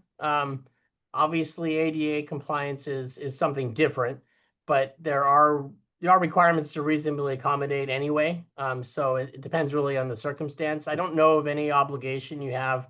You don't have an obligation to provide interpretation regardless, nor do you have an obligation that I'm aware of to translate your agendas for people. Now, you may do that anyway. If someone were to ask, that would obviously be optional. But in terms of requirements, here we're talking about just language assistance, and I'll get into that part next. But ELBs are required to do interpretation of their agendas for certain members of the public, and we're going to get into how they determine those. They have to provide space for interpreters at the meetings, provide extra time for interpretation. Now that one's not really, there already is a rule in the Brown Act that if you have, for instance, a 3-minute limit on speakers and someone has a translator that's translating for them, you already have to, by law, provide double the time for them to make their comment and have it translated. So that is already a Brown Act law elsewhere. But in SB 707, it also requires that you have a policy that provides for the extra time for interpretation and goes a little beyond that by indicating you have to have space for interpreters and and they have expanded it slightly in terms of allowing the use of personal devices or access to commercial services that provide translation. Primarily, I believe, aimed at the fact that you're really getting handheld devices. Your phones can do translation simultaneously, and these devices are improving rapidly. So I think there's an allowance within the law to allow for the use of those devices as well to provide that translation. ELBs, I just want to highlight, are not responsible for the accuracy of the translation. So it is, and we're going to go into some agenda requirements that they have as well. And one of the things that you can adopt if you decide to. In all these instances, it appears aimed at allowing for the use of a lot of these translation resources that might be, whether it's simultaneous or whether it's document translation on like a Google Translate or another translation service, where you can utilize these without having liability for the accuracy of the translation. Since obviously you don't always know that those are correct, but they're making room for you to use these services. So really what it appears to be aimed at is to implement some of this technology. And obviously it's starting at the larger agencies for now, could come down to us eventually. But that appears to be the aim of the statutes in my view. ELBs must, and non-ELBs, this is one of the considerations you can have, may translate their agendas into what's called applicable languages. And there's a couple of levels. Applicable languages is, well, I'll go into the next slide. I'm going to give you some definitions of how we determine what an applicable language is, but they do have a requirement to translate their agendas. Again, they can use digital translation services. That only applies to the agenda, not all the agenda, not the staff reports and the agenda packets and all the supporting material. It's only the agenda itself, the front couple pages that you have outlining what you're going to discuss. The translations that they give must include the instructions on how to join a meeting by telephonic or internet-based service option. So that has to be translated for the public as well. And it is limited to, and I'm going to go into this definition, the 3 applicable language spoken by the largest percentage of the population, but we're going to go. So for the ELBs, again, this is not required for you, but is required by the larger agencies. They're going to have to select they have to select one language that is spoken by the greatest number of one language other than English spoken by the greatest percentage within their boundaries. And it has 2 ways to select. If you actually have data broken down by your specific boundaries, you can look at your service area and determine what language you would be translating into. If you don't have that data for your boundaries, there is a requirement to look at the county, the overall county percentage, and you would pick, probably, I'm assuming most likely would be Spanish. And if you utilize the county, there's a website that American Community Survey that actually provides data on the population and what languages they speak in your territory. ELBs, again, you may find languages spoken by, so you can have to choose, you can determine up to 3 languages. If there are 3 that are spoken by 20% or more of the population, speaking the particular language is where it gets very complicated. Speaking the particular language, that particular language speaks English less than very well. So that website does have data that has somehow determined through surveying and evaluation the percentage that not only may be Spanish speaking, but don't speak English very well. And you will have a highest percentage if for any of those up to 3 over 20% of the population, ELBs will be required to translate into those languages. So they have to choose one regardless of percentage. And if there's up to 3 that go over 20%, they have to translate into all 3. So they have potentially at least 1 language to translate and potentially up to 3. Again, you may elect, you don't have to do this, but you certainly could do this. And I don't know how many languages you would have other than potentially Spanish in your zone, but certainly we could look at data if you decide to go down that road of looking at a potential policy at our discussion at the end. And you can look at different sources to determine what your language findings might be if there's substantial evidence that another source of data is better for your community in terms of languages spoken. translated agendas, again, this is ELBs have this requirement. You may do this if you decide to, but make copies available in translated form of the agenda at a location freely accessible to the public in reasonable proximity to the location where your agendas are otherwise posted. So they still get posted at where your 24/7 physical postings are made. They would be posted through a prominent link on your website. Presumably, like in your instance, it would be on that same platform. If you were to decide to do translation, and just right next to the English, you'd have a notation for Spanish. We probably want to have somewhere on the homepage that helped Spanish speaking get to that portion of your website. Again, an ELB is not responsible for the content or accuracy of the translation provided. So this is allowing you to use these online translation services without having to have someone who can speak the language fluently to be able to verify. There's certainly, if you adopt a policy, you may want to have a requirement like that. So, but there might be costs involved depending on what access you have to proper translation and whether you have the ability to provide verification, and that obviously could cost more. That the base threshold of the statute is to allow you to use an online service to do that. And for you, if you decide to do it. Teleconferencing under the Brown Act. As you know, the Brown Act does permit teleconferencing for all purposes in connection with any meeting. That base requirement is still there, or base option is there. A lot of the same rules that we've been dealing with are all still there in the same place. They've done a lot of reorganization to the statutes in terms of how they are set up, but they end up coming out largely the same. We're going to discuss the differences.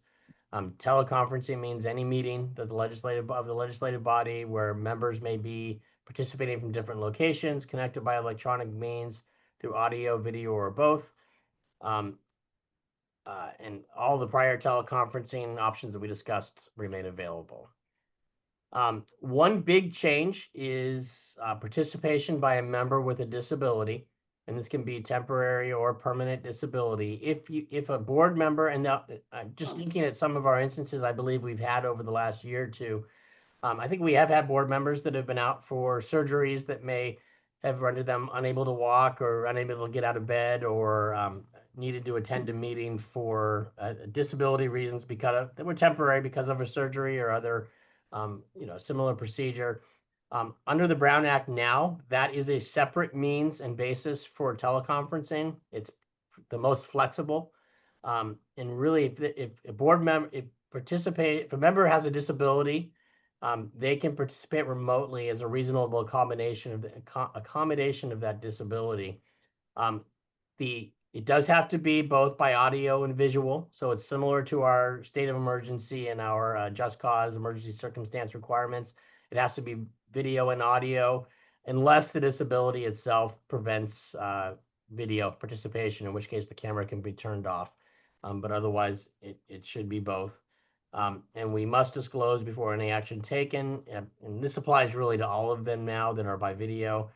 If anyone else over 18 is in the room and what the general relationship is, I assume that is to target, just if there's any member of the public there, it wants it disclosed on the record so we know who might be present and potentially influencing decisions or whatever the reason might be. It's a requirement of the Brown Act. One difference, and you may recall, we'll get into this a little bit here, but we have different quorum requirements that apply depending on how we're teleconferencing. And I apologize for these being so complicated. You can blame Sacramento for this. I don't know why they don't make it easier. I think I could come up with easier ways to do this very quickly if we were ever given that option. But so for instance, just cause, you have to have at least a quorum of the board participating from the same physical location. So you'd have to have 3 members at the district office, for example, and then up to 2 more could do just cause or emergency circumstance. But the quorum had to be in the meeting in person. If someone is participating by ADA, they're deemed to be treated as attending the meeting in person. So as far as quorum goes, they count as being there in person and they're included in that count. So ADA is pretty flexible in that regard.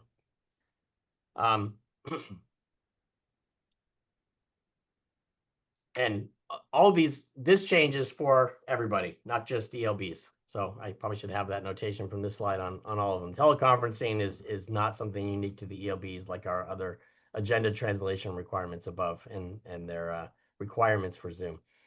So we already covered teleconference. You are the first one I give in this presentation to, so I'll probably make some edits as I go through and get rid of some duplication. But again, you do have to provide if you're doing remote, you have to have both ability to hear and observe the meeting, so it's video and audio, and it has to be a way for the public to participate in the same way. And the notice of the meeting must provide how the public may access the meeting and offer public comment. So that hasn't changed. That is something that's been in place for just cause and emergency circumstance. That actually doesn't apply to ADA. If you have an ADA requirement that comes up, we don't necessarily have to comply with those same requirements in terms of the agenda, but you already have the public on your Zoom, so it really doesn't have any impact on you because you already allowed the public to attend all meetings that way. If we're teleconferencing, so we still have the standard rules that we've discussed in the past, where these are the old rules under the Brown Act that allow you put your location on the agenda. The address goes there, you post at that location. And in that case, you can just do by telephone. Those have not changed; those still exist. But SB 707 is focused on our other teleconferencing options that allow you to do video and audio and not have to have your home address posted. For those, we do have to have if we have a board member participating via video audio without their location posted, then we do have to, like we did last meeting, if a disruption of service occurs, we have to take no further action until public access is restored. So that is still a requirement that's in place. Obviously, we mentioned earlier that ELBs have to go the added step of actually adopting a policy in terms of how those procedures will operate. But we don't have to have a policy for that, but we still have to stop the meeting if a disruption occurs. We can't require public comments to be submitted before the meeting. This is really tied to, some of you may recall, those that were on the board in 2020 when COVID first hit, one of the ways that we were dealing with the rapidly changing environment of how we dealt with public meetings at that point. One of the initial things that a lot of public agencies did is require public comments to be submitted in advance and then read to the board at meetings. That did change pretty quickly, and I think most agencies, we all voluntarily figured out a way to get the public an option to participate in the meetings. But the Brown Act memorializes that we can't require the comments before a meeting. We certainly can allow it, and I think I can't remember if our agenda still mentions they can submit comments in advance. It certainly is permitted, but that can't be in lieu of public comment at the meeting. Jeff, our agenda does say requests must be received at least 72 hours before a scheduled meeting. Does that need to be changed? Is that A reasonable accommodation? Oh, reasonable accommodation is a little. Right. No, that doesn't have to be changed. This was submitting comments to you. I think it might have I don't know if we have it on yours or not any longer. We might have an ability for them to email comments to you or Lisa. That might have come off your agenda a while ago. I actually can't remember. I don't have that screen up. This would just be for public comments being submitted. No, ADA, that hasn't changed. That you still have to have on your agenda when they have to submit requests for reasonable compliance before a meeting. That still is there, but that has not changed. Thank you. And I'm going to skip through these pretty quickly because you do these already and we don't have much issue with that. We still provide public comment time. You don't have a specific time for public comments, but you do provide a reasonable amount of time per agenda item. Actually, in our case, you do both voluntarily, but we have a whole item at the very beginning of the meeting where we take public comments on agenda and non-agenda items. And so we already we covered that already. Those aren't really significant changes by SC 707, and shouldn't really be an issue for you.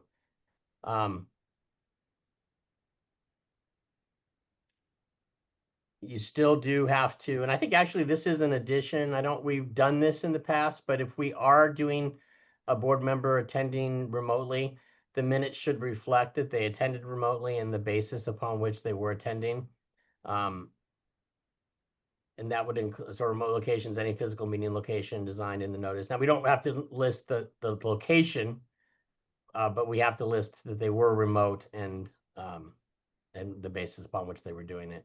And then you should have a procedure on how to address requests for real accommodations. That goes to the question that Sarah just asked, in terms of, and I guess that is an expansion, somewhat on our ADA, not an issue for you because you already allow the public to attend via Zoom, but the same expansion under the Brown Act for board members that allow them to attend remotely under the ADA would also be for the public. So if you were an agency that didn't already have Zoom options for the public, and you had a member a member of the public who needed accommodation by having a remote access, you would have to provide it under SB 707.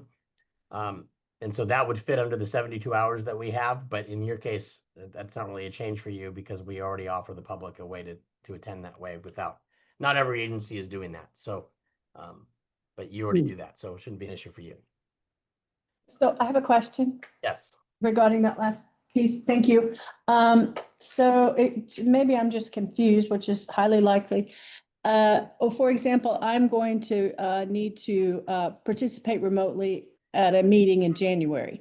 And does that mean that I still have to provide that meeting location address?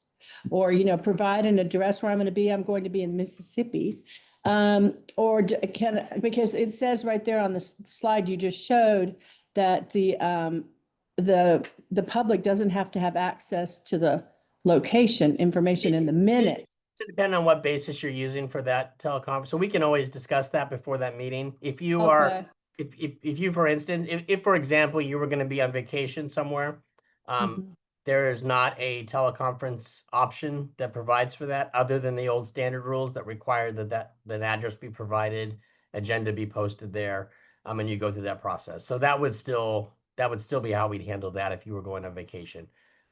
The only real thing that could apply is if it was for public business of another public agency.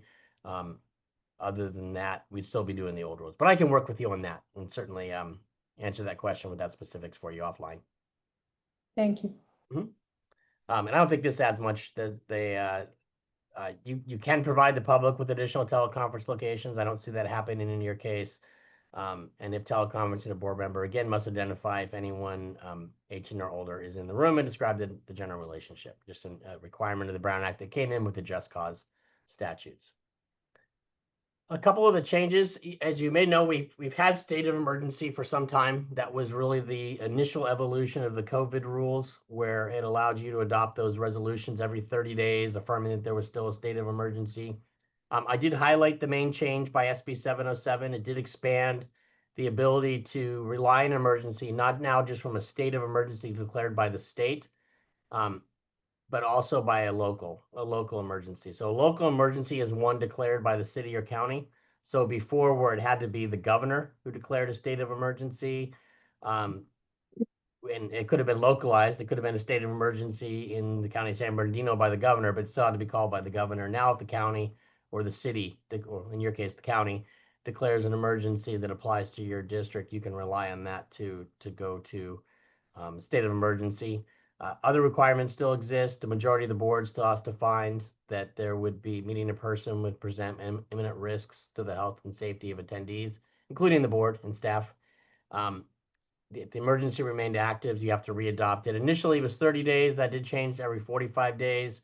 And now it still holds at 45 days. You have to renew that finding of the imminent risk and that state of emergency, it remains in place every 45 days. If it lasts that long, and in that case, a physical meeting location is not required, and you just use a Zoom or two-way.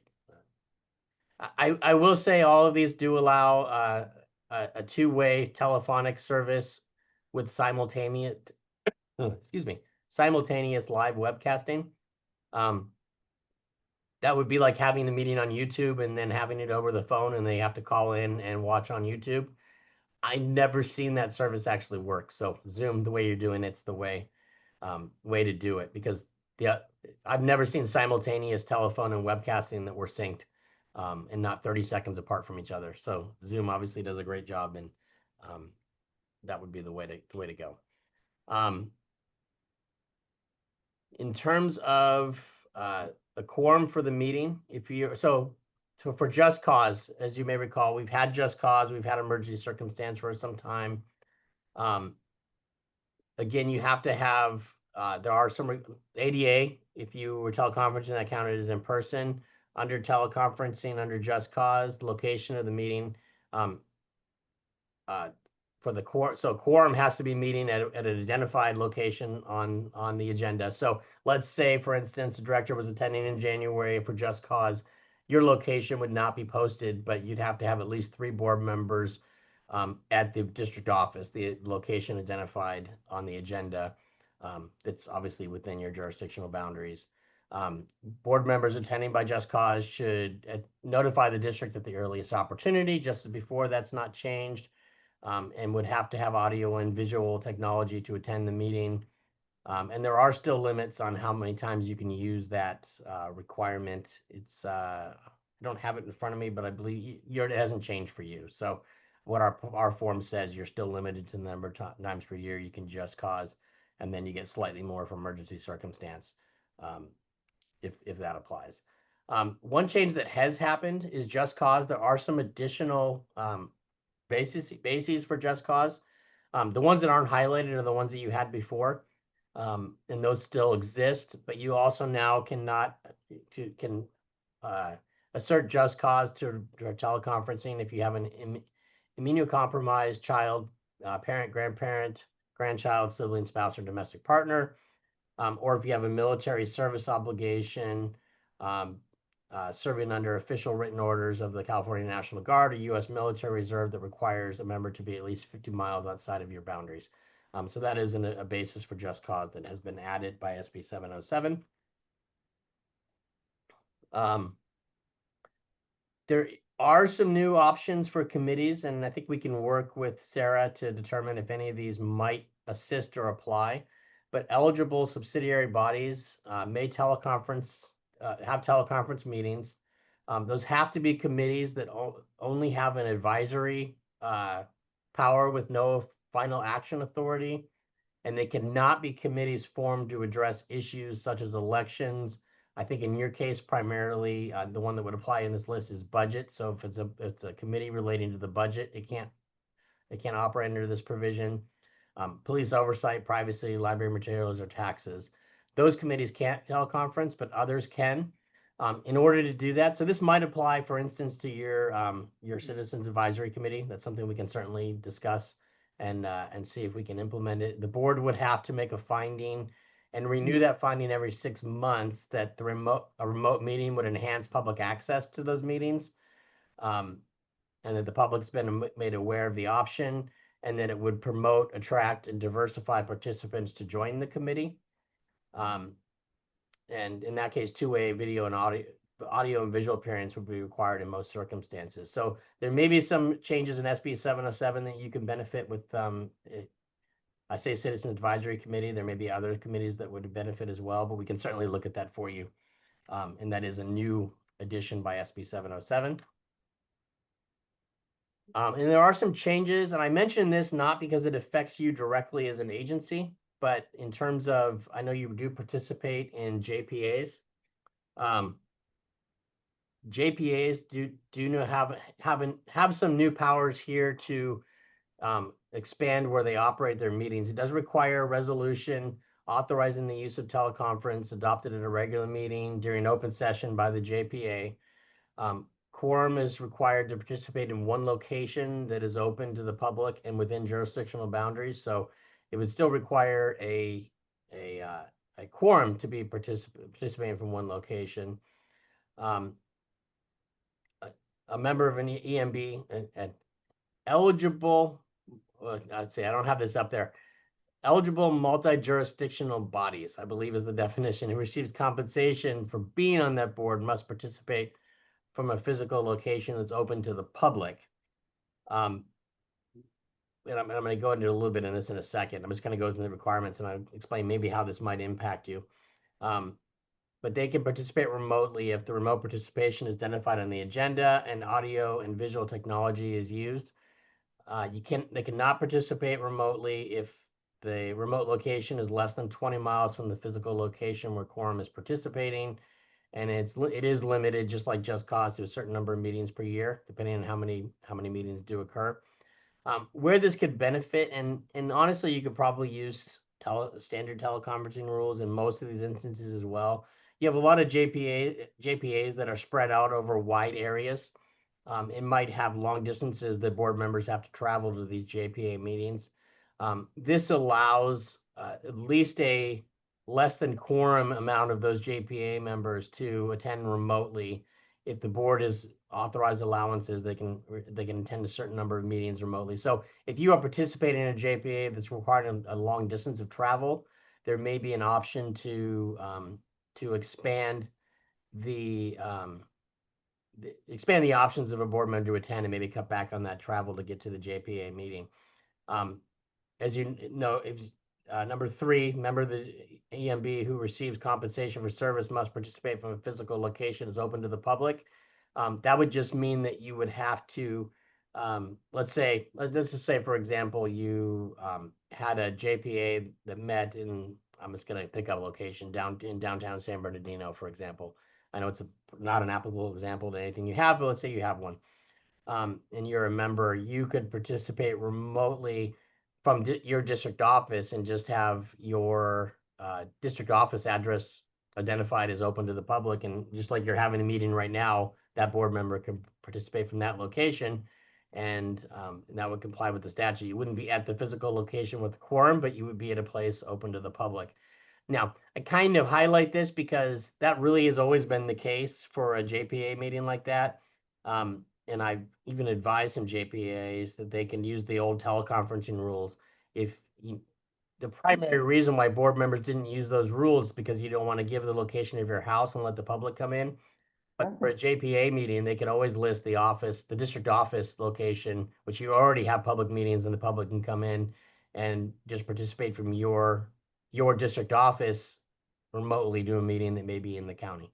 And that can be, so I think you already had an ability to do this, but this is just hardened in statute by SB 707.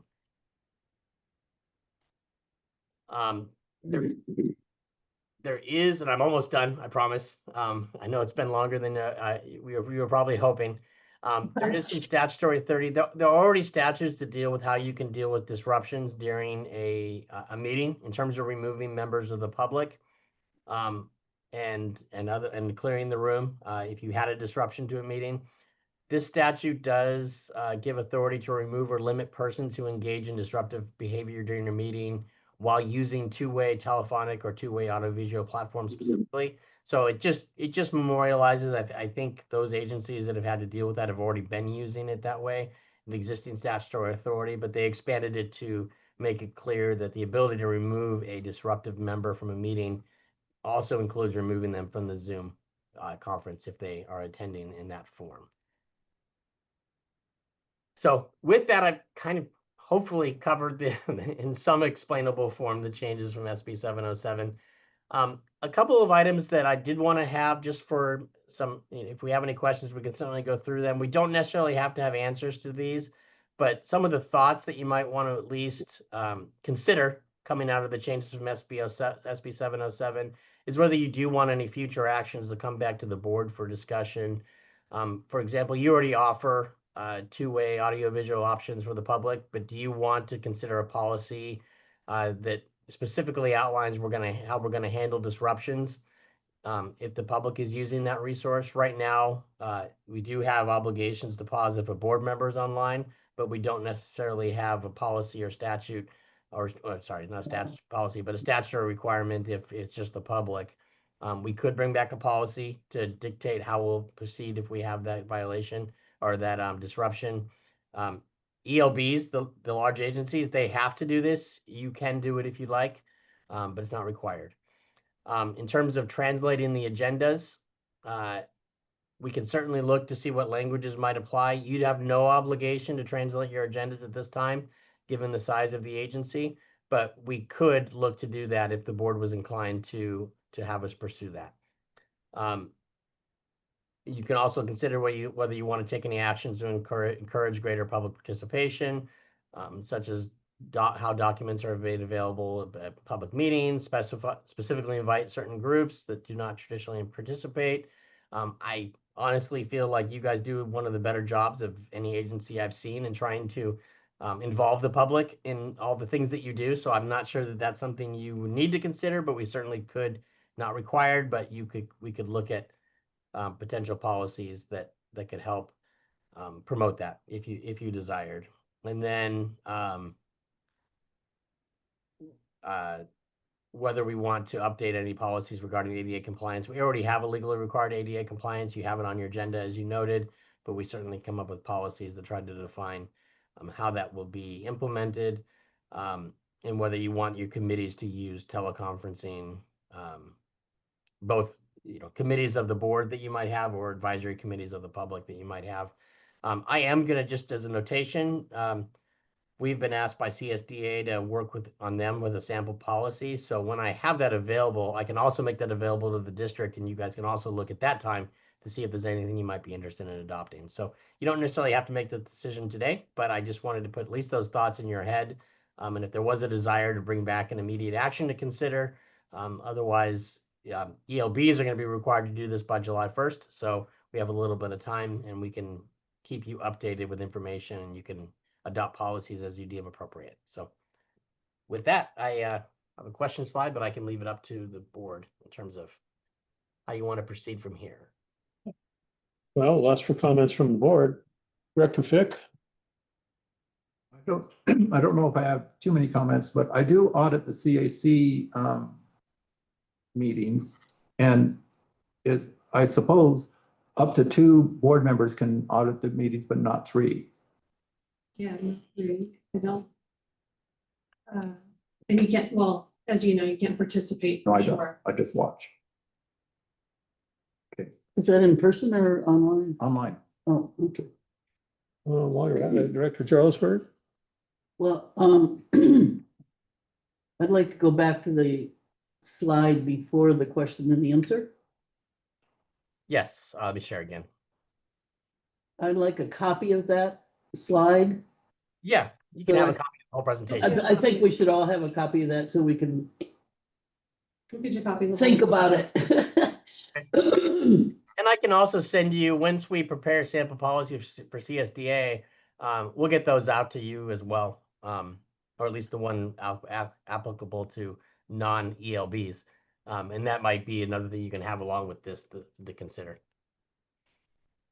Because I didn't remember that the CAC was available to teleconference. Well, it's new. Amazing. It's new, Oh, it's new. Oh, no wonder. Okay. but is it possible, I mean, it's still very good to have it in person. Is this allowing it so it can always be a teleconference or just as needed?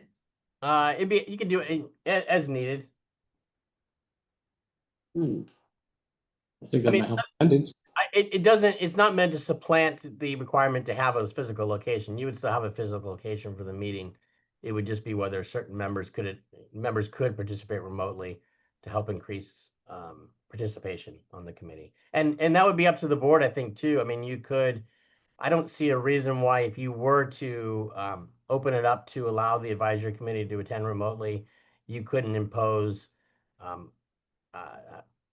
perhaps a limit on the number of meetings they can attend that way if you wanted to.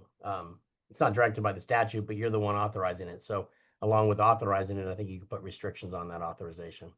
We have 4 regular meetings a year, and fortunately, we've had a full house the last one. We have had 1 CNC member that's no longer, but it's been good so far. I was more interested in visitors, not, committee or council members. We already put it on Zoom and it's published, just like this one. Okay. Right. Director Short? Oh, like I was saying, I'm okay with doing having remote access for CAC members. I don't see anything wrong with it. It would depend on whether they wanted it or not. Yeah. As for, I think most of it, it sounds like it's basically what we're doing already. Like, I don't really see a reason why we would need to translate the agenda I don't know if customer service has had any issues with that in the past. We haven't had that request, but we do know that, what, David, did you want to tell them what you did today? Sure, I did an experiment, looked on our website. We would have to invest in quite the upgrade. It's called Doc Access, something that Streamline does. That's our web hosting company. It was mostly for PDFs and that translatability for those, but they do offer up to 150 languages. In our district, 9%, I think, are Spanish speakers or only Spanish speakers, so we don't need that 20%.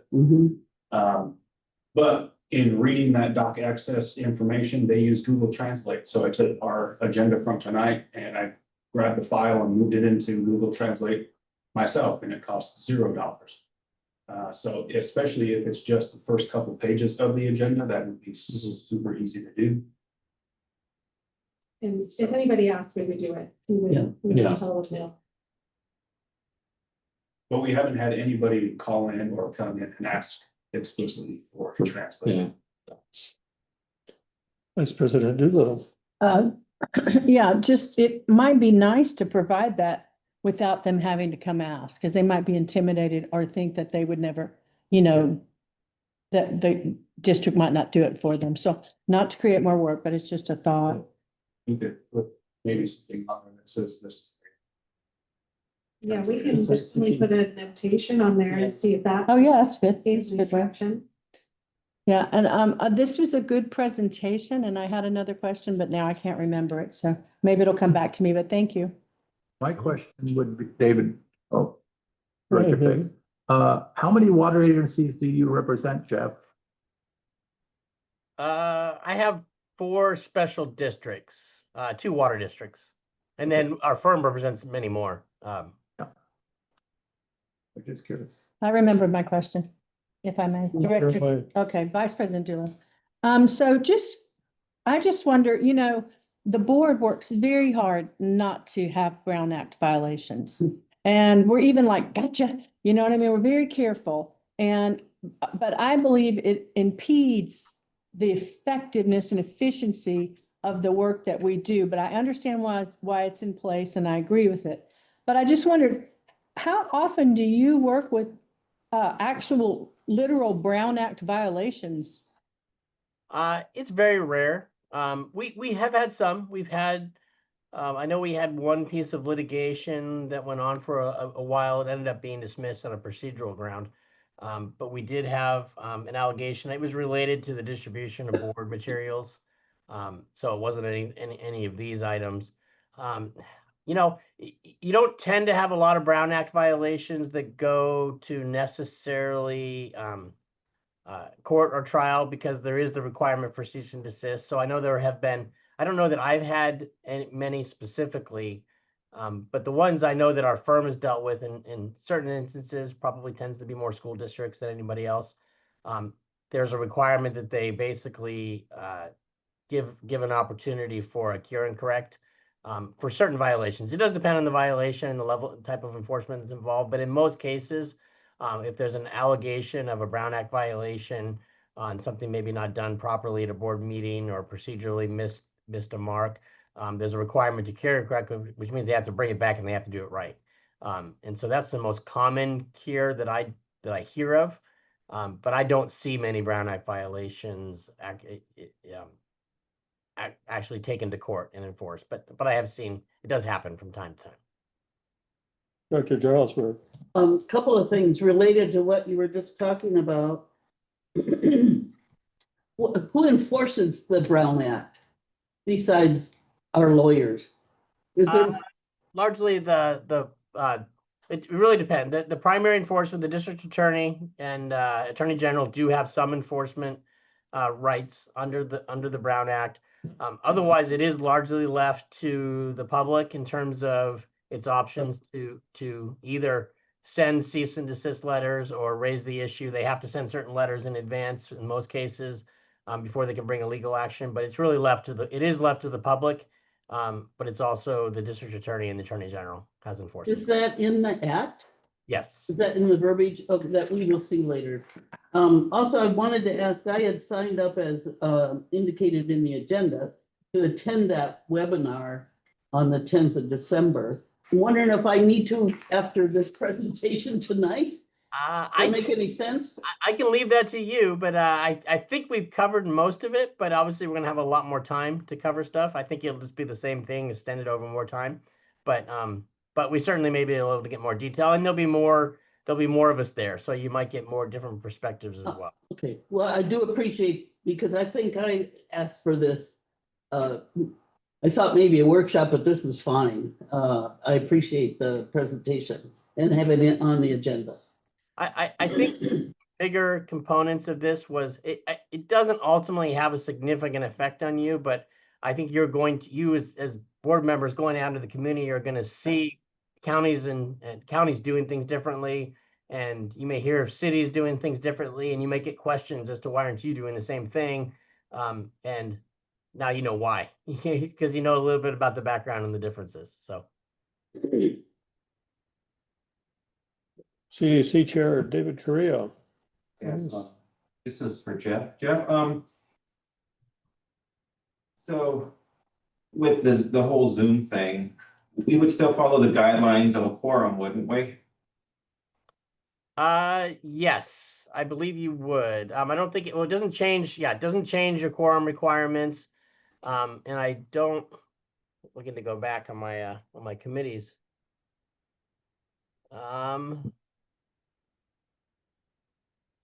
We have to have 3 on site, don't we? I don't think for that, I'd have to verify if we were implementing it, but I don't think for the committees you do. Committees, I don't see that we have a requirement listed that they have a quorum on site like you do for many of, other than your ADA and your standard teleconference rules. You're right. Most of the ones that apply to you as a board require a quorum to be at the location, with some exceptions, but the committee does not have that requirement. And if there was a torrential rain or something, what would the time limit be to change it to all online, all Zoom? Well, the board would have to have authorized it, so you'd have to have that in place, and that has to be renewed every 6 months. It doesn't necessarily now. I don't think a rain event would apply. You do have technically also the other. I mean, you could use just cause for that committee. There are those Brown Act items do also apply, but none of those would apply to a rain event. I don't think a committee would put their location on the agenda. If you had this in place, the board would have had to already authorize it, and then you would have a Zoom link and an option for the public to attend remotely, and there wouldn't be any notice required. It would already be in place, and you could all attend remotely, if that fit that particular meeting. Yeah. If that helps. Thank you. We mentioned that there's triggers that can take place if there's a percentage of a certain language speaking group. Yeah. And relative to their accommodation of some kind. One of the things I think we should also argue about or consider is the fact that we might be talking about ratepayers. And if we have, my opinion is if we have, say, a Spanish speaking ratepayer that needs some accommodation, he automatically meets any criterion for accommodation within reason, of course. Another thing that I was curious about, in the back of our agenda, not the packet, but the actual agenda, there's meeting information, and there's about 3 things. The last one is disruptive conduct, which I think you've touched upon. But I think, thinking tactically about that, what I would like to do, our limit for making public comments is 3 minutes. Is that what I understand?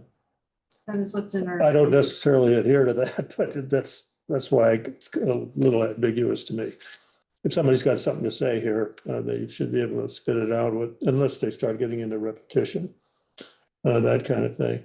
So my point is that if there's something that is considered disruptive, if I let it go for 3 minutes, that would eliminate one of the arguments that they would have in a civil suit or something later about not being heard properly, because they got their 3 minutes to scream and yell or whatever they whatever they do.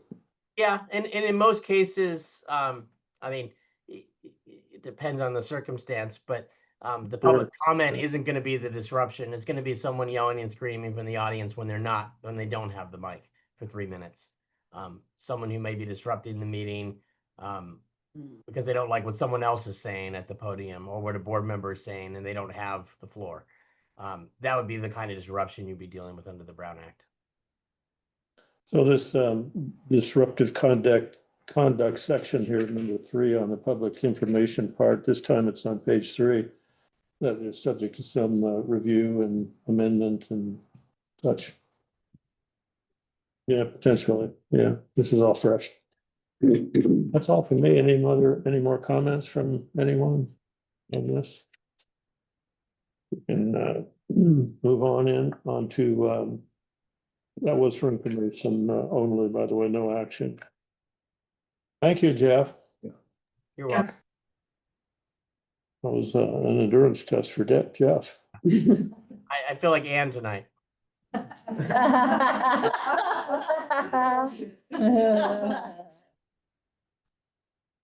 Reports and comments for informational purposes only on subjects not covered by the agenda. The opinions of individual directors are not necessarily the opinions of the board or district staff. No action will be taken. The board may provide staff with requests for future agenda items. We'll start with Vice President Doolittle. I know this has been a long meeting, but I have really good information to share, and some of it will even perk you up when I get to that part. But one is that I was just going to ask, there was some mention in the minutes about a legislative ad hoc. Is that going to be put together in this meeting or by the president? Oh.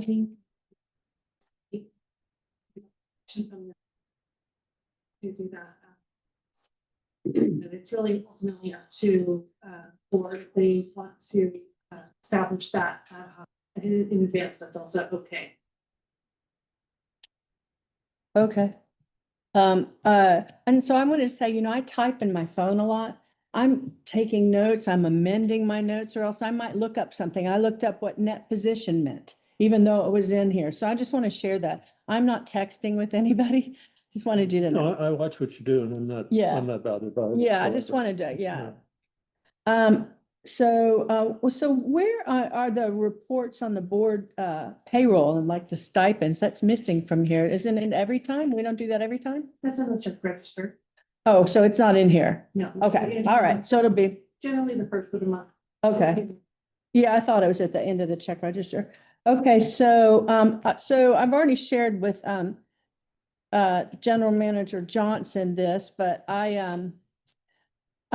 used AI, artificial intelligence, to ask about our water, because I've, wondered a long time. And actually a previous general manager told me that he thought we had water for 200 years, maybe just 100. And I'd actually shared that with ratepayers, people that wanted to know if they should buy a house, are we going to have enough water? And so I gave them that number. So then I decided to, I was thinking about, we have 600,000 roughly acre feet in both of our aquifers. And so I asked AI to take that and calculate the annual water demand. I asked how long 6,000 acre feet should last 6,000 people at 40 gallons per person per day. I'm not going to go through the math. I can share it with you, but approximately 2,064 years. Now that 600,000 is the usable water. It's not the water. I mean, there are issues with us using all that because of subsidence and stuff, but that was a shocking number to me because I've just been operating all along that we have this incredibly finite resource that, the decisions we were making here would impact people 200 years from now, maybe not, 1,000 years from now. So I just wanted to share that with you guys. One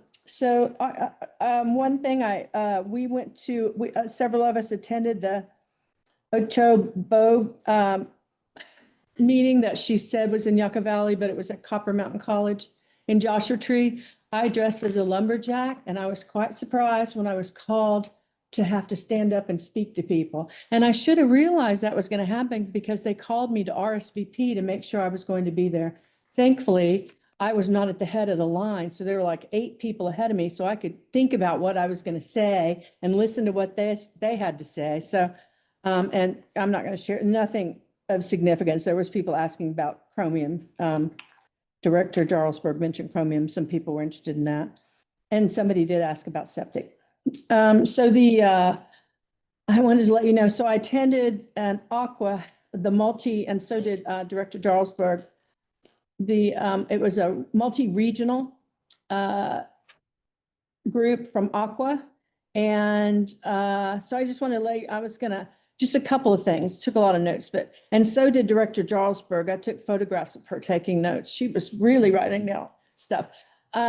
Metropolitan Water District, the wholesaler, they store 5 million acre feet, and they actually store Colorado River water in Lake Mead. That's for California. I didn't know that. I thought that was pretty interesting.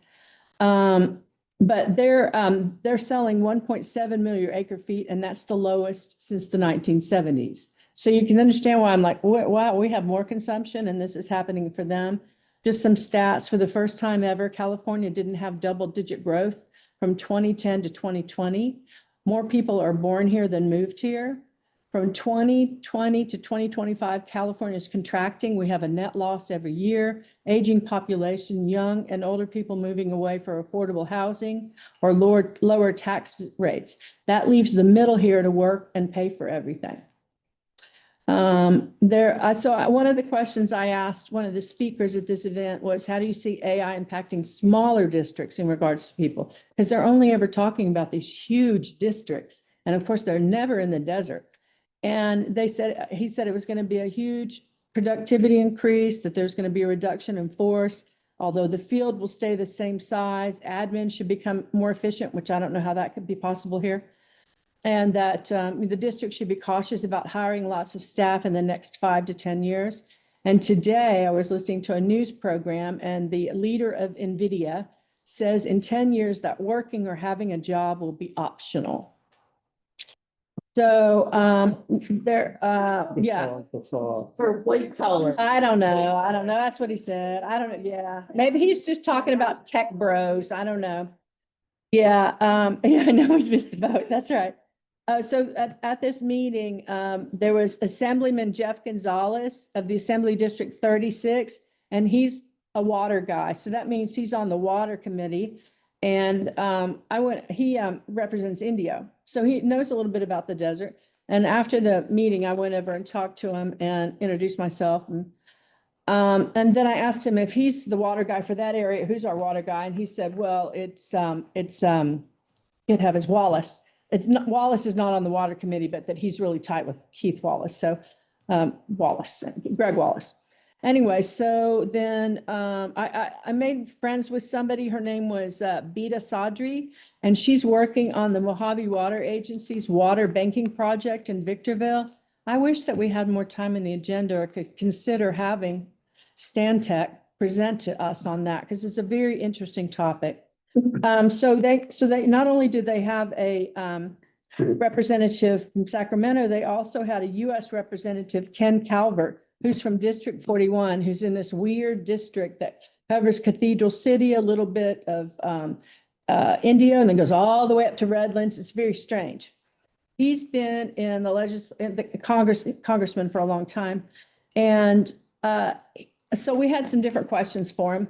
He's very much pro storage. So that's what he came in talking about, how we just really need to be storing more water, that reclamation and recycling won't get us out of this problem. We need storage. And then people were asking about federal support for local projects. He says water management is a big part of what's going on. And now we have the right scientific data to know how much acre feet of water we can store in a reservoir. He believes in managing reservoirs better. Someone in the group asked him if he'd support LIWAP. How do you say it? LIWAP, because she was concerned with the affordability of water. And his answer was that he thinks that ground storage is the best solution for affordability. I asked, and not unkindly, about having heard, about the Clean Water Act and that there's consideration for changing regulations on industrial waste discharges. I'm not kidding you.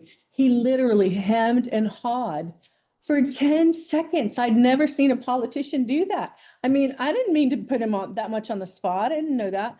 And then he said, we all want clean water, clean air, but there are too many regulations. So later, the Aqua president came up to me and told me it was a good question. He also said that he believes in small modular nuclear facilities for water. He reports it as the safest. The Navy's never had one nuclear reactor accident. And okay, that's that for that meeting. So then I went to the meeting on Monday. So did Director Encyclopedia Brown Fick and Director Jarlsberg. And this was the ASBCSD, so Association of Special Districts. And this was amazing, this meeting. And Council Hoskinson, I'm sure will know about this, but it was a lawyer, Todd Leishman. I can't remember who the firm he represents. Speak. Yeah, BDK, right. Talking about First Amendment audits. And I sent something to General Manager Johnson because I was stunned by this. I had no idea about this. And actually, after Jeff's presentation, I'm going to ask him a question. So what this is that people, these auditors can come to any public space and put a camera in your face and say, what's your name? You know, what's your phone number? And ask you any First Amendment sort of thing, like, will you show me this? Any kind of transparency. And so what they're looking for is, you know, they might be generally seeking it, but it appears that most of the time they're just looking to create conflict, which provides them with more eyeballs on their YouTube videos. So, but any public place, and this is based actually on some state law. So there's law on this. But parks and designated public forums, a board meeting, any public event, training, tours, and maybe even in non-public, such as public schools, jails, military bases. And they may wear a costume or look like a threat to test employees' knowledge, unannounced visits. They're looking for confrontation, and you guys probably would want to have a discussion about this at a staff meeting. Because they can do it to the crew. So you have to maybe put up some signage and say not a public area or something like that. And because you don't want to lose their cool because they get better video. And some agencies actually shoot their own video in real time because these people edit it and make it look a certain way. So the response would be to, you know, turn on and start recording. But this can impact the people right there at the where they make the payments. So, and they come in with their posture, their body language to cause fear or discomfort. And you've got to be careful not to do any kind of protect or rally. They can do numerous phone calls, emails. They can do endless public records requests. It's a dog pile. So they can film the lobby. They can film the boardroom if it's open, but they can follow employees to their car. And if you're asked, you provide your name and agency phone number. You have to tell them your name and your publicly available digits. This is what I understood from this guy, Jeff, and you can correct this. I'm sure it's when you're on the clock, yeah. Kill them kindness, be polite, be aware of tone, and they will think that you're bland. If you're bland and boring, they're not going to do this. And you don't have to engage with them. You can give them, you know, some tiny bit of info and then say, I've got to get back to work, or I've got to take a break, and you walk away. Yeah, so make sure you don't have any personal items showing, like up there at the customer service. No pictures of your children or anything like that, because if they're shooting, they'll get that and then they'll put it on the web. And yeah, so that, yeah, BBK law. So that was it. But I did have a question, Jeff, for you, is can these people attend virtually then and cause a ruckus virtually? Well, a ruckus would be a disruption. Yeah, I like the word ruckus, but yeah. They can be removed from the board meeting. They don't have a right to take the floor. They can certainly attend, they can make comments, they have a right to record meetings. So they could attend, they could record, they could make public comment. You know, public comment is, you could enforce restrictions that public comment be limited to topics within the jurisdiction of the district, but as kind of going to Tom's point earlier, 3 minutes is maybe perhaps easier to hear any topic and then and let them move on, rather than try to argue about whether they're talking about something within your jurisdiction. But they have a right to attend open public meetings. They can record, they can broadcast, they can do all of that, but they can't disrupt your meeting. You would have the ability to remove them, and there are processes to call for removal of individuals from boardrooms. If they don't leave, then you can clear the whole boardroom. And there are provisions in the Brown Act to deal with that. They don't have any special provisions around that. I would have to look into the comments in terms of when you mentioned requiring to give them name and phone number of employees. I'd have Of to the look at that. agenda, of the agency, phone Of the- number of the Okay, agency. yeah. Yeah. Yeah, I not your mean, personal that's phone public number. information, so I suppose that is Yeah. not a problem to provide. But the rest, I mean, all that information is disclosable public record, whether an employee has to provide it on demand, orally in the out in the field. I'd have to look at that and see if there was a specific requirement. Obviously, they'd be entitled to it if they asked the public record, but they're not providing that through your typical public records process. So I'd have to look at that if you wanted to know about that particular piece of information. But Yeah, and so this came from what I was understanding, Fordyce versus Seattle. And what happened is there was somebody there, I guess in a park or something, and they had children, and somehow he was recording, and there was a conversation between two kids. And actually they found that that conversation is not protected. So actually, if you have kids here, like visiting the garden or somebody, and somebody came in, you have to just move the kids to somewhere else. You can't just say you can't film here or anything like that. So I just want to, that's what I understood. Okay, I think that's all for me. Yeah. Thank you. Director Fick? Well, that's pretty complete on that ASBC or whatever meeting. So also could have asked me, I've known that we had 600,000 acre feet for the last 25 years, ever since that Western survey situation. And I supplied the video to them that was done back then. I'm figuring out that I'm the 20% not speaking language very well on the board. I thought that too. I wanted to back up myself, for myself, not you. And yeah, we drove through the rain to get to this ASBC SDA meeting, which we earned our mileage on that one. The room was a bit crowded. They should have had a bigger room or less people. It was a very well attended, probably one of the highest attended meetings. And there was such a cacophony that ones had to speak louder and listen harder. And VP Doolittle was amazing. She was to my left and she was talking to MWA, Kenny, and Jeff, a former general manager who referred to our general manager several times, and several political things in, see, I told you 20%, Yucca Valley and all that kind of stuff. Let's see, crowded room, First Amendment. There was a clarification on what assault and battery is, as far as the threat of things going on. You covered almost everything on there. The do's and don'ts. So never touch anybody. Yeah. No touching. No touching. Yep. And assault can be counted when one is actually felt threatened by the action of the person doing that. That's the assault part. The battery part is the actual touching. So yeah, a lot of information there.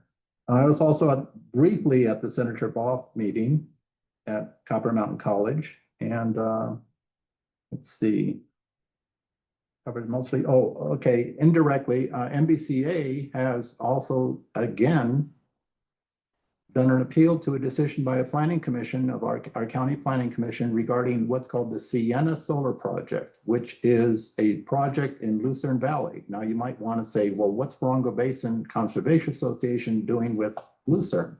Well, MBCA deals with a lot of unincorporated area representing citizen against the county unincorporated area.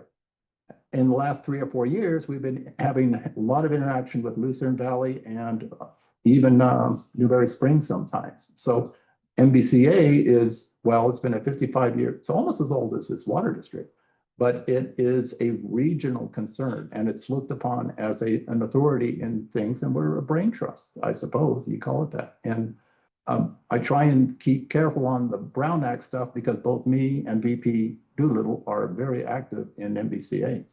So I'll leave it at that. Were you gonna say more about Sienna Solar? And Oh, well, Sienna Solar is Avantis, which is the same ones who did the project called Arantina, which is just upwind of Boron. And of course, that's in a different county. So, but we know the tricks and lack of water of Avantis, both on that one, both because MBCA has a lot of interaction with Mojave Water Agency. In fact, well, I won't get into it too much, but yeah, we have information networks on how this works. And Avantis, the Avantis project Arantina is not Arantina, the Sienna Solar is very scattered, wasting almost as much land as it covers because it's all over the place. So. And if I may just have a follow on to that, one of the things that's, the county did bury the information about that in the consent calendar. So it wasn't even on the agenda. And that's right now on a scenic highway. So it's been declared a scenic highway. So they're not supposed to have solar on a scenic highway. And one last thing I want to say, this woman that I met from Stantec, she says they're building 60,000 houses in Victorville coming up. So, and I'm sure that providing water for those houses is part of what MWA is doing. Very well. Director Jarlsberg?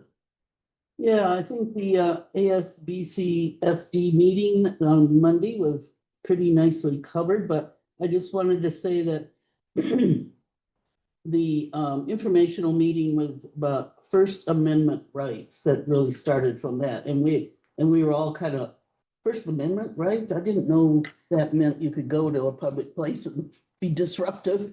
But so they gave us, ideas of do's and don'ts. But public places need to be designated, or the non-public places need to be designated. Like they were saying, if they confronted staff out in the field, that signage would be helpful to say staff only, or I think there were a couple other, anyway, keep out signage might be helpful. Can you put a sign on a vehicle? Consideration. Yeah, I don't know. Well, that's not a public place. It is.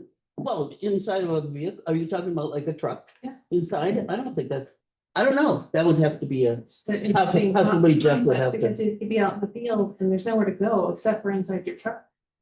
right, but it doesn't It's seem your like that driveway. would be a public place. I mean, not anybody can't get in your vehicle. But if somebody's working out in the field, changing a meter, then that happens to them, can they, if they get in their truck, then are they now in a non-public place? Can you put a sign on the truck so that way the employee is not? I don't know. Maybe Jeff has I mean, an if they idea, were- but I would say no, I but would say yes. inside the truck is public. On the public outside of the place. truck, and then they hide in the truck. And that's being bland, and then they're not gonna get what they want. Just interesting. Yeah, so you Yeah. got there fast. Yeah, the main recommendation is be calm, be boring, and brief. And it should be helpful. I wanted to mention the ACWA meeting of the regional A9 and 10 regions met together in Irvine last week, and that was a very helpful, interesting, as always. I think these regional meetings seem to be very full of good information and good resource people. The first speaker I was particularly impressed with. He was a former general manager for Metropolitan Water District, and he gave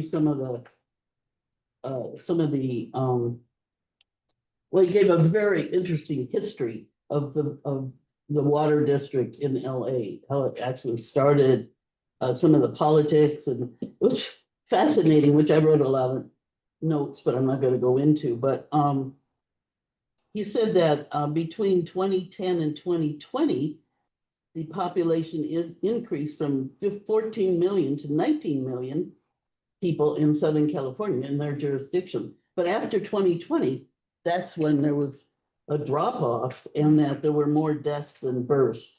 And so they've been, dealing with that also. Plus he talked about the changes of drought and lots of water and drought. I mean, the back and forth of water coming into the area and how they are trying to adjust to that. And banking was one of the things, and then also, I think I asked a question regarding the mandates, and all he could say is that couldn't deal with that question. There was we don't have any answers for how to deal with the mandates. Then we had a woman who represented Colorado River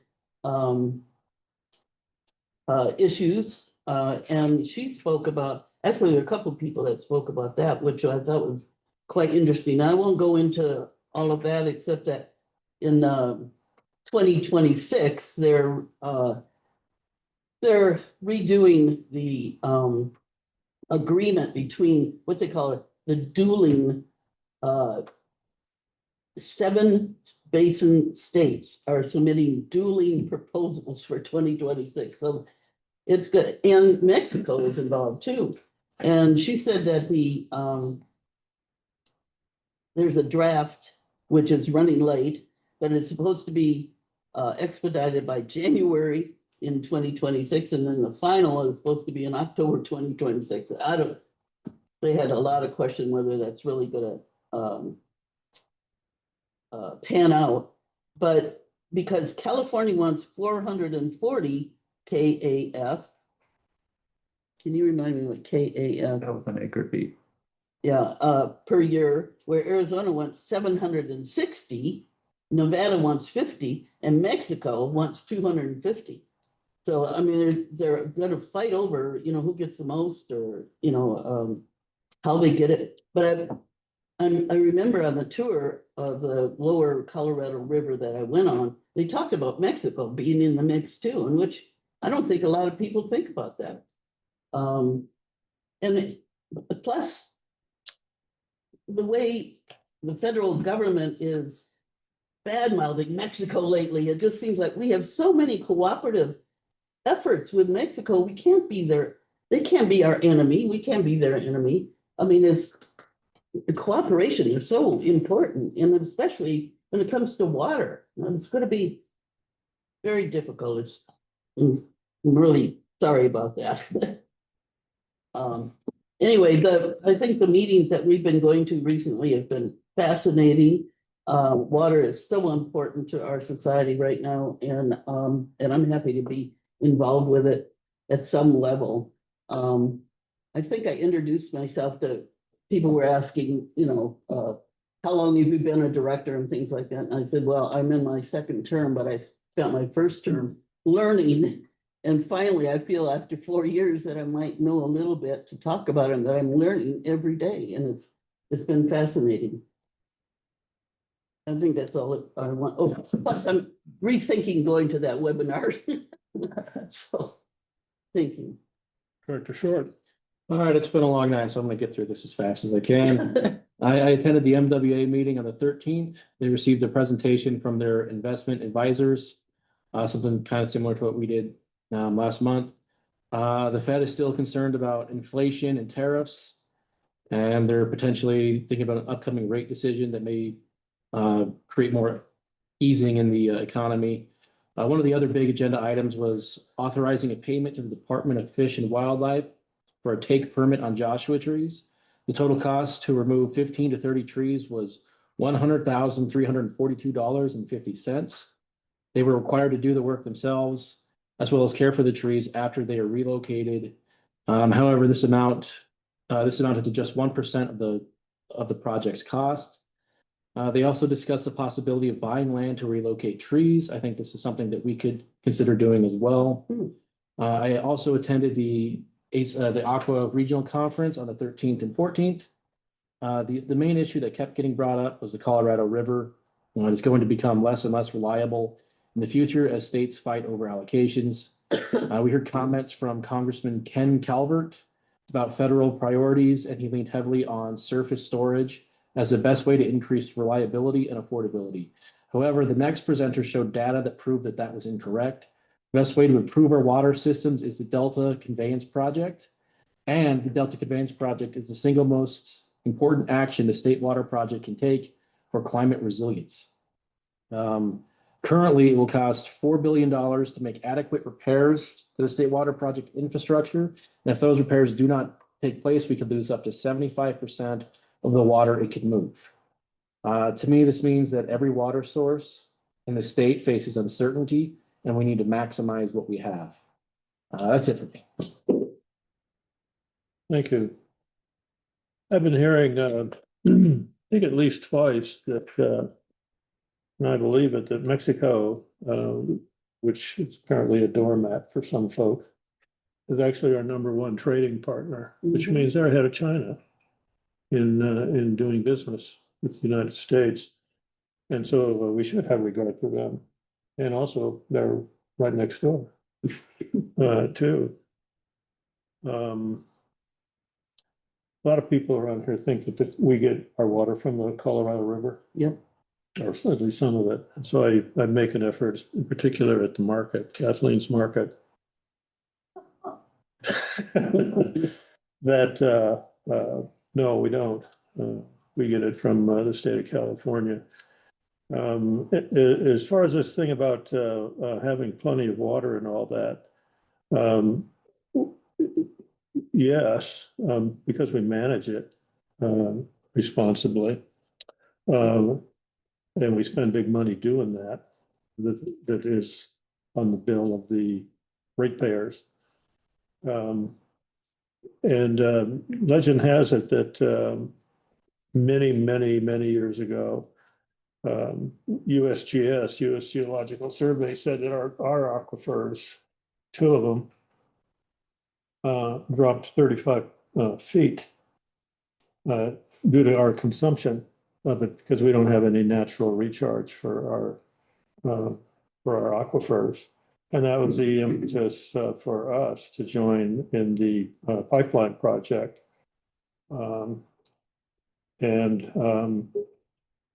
Yucca in particular, because they have a smaller capacity than we do, as I understand it, they paid for the lion's share of the project. Something over 60%, 64, 66% of the pipeline project was paid for by Yucca Valley. The county paid a small share of it, probably because of the Lucerne area up there. And so anyway, and also Landers paid for a very small, based on need, I think.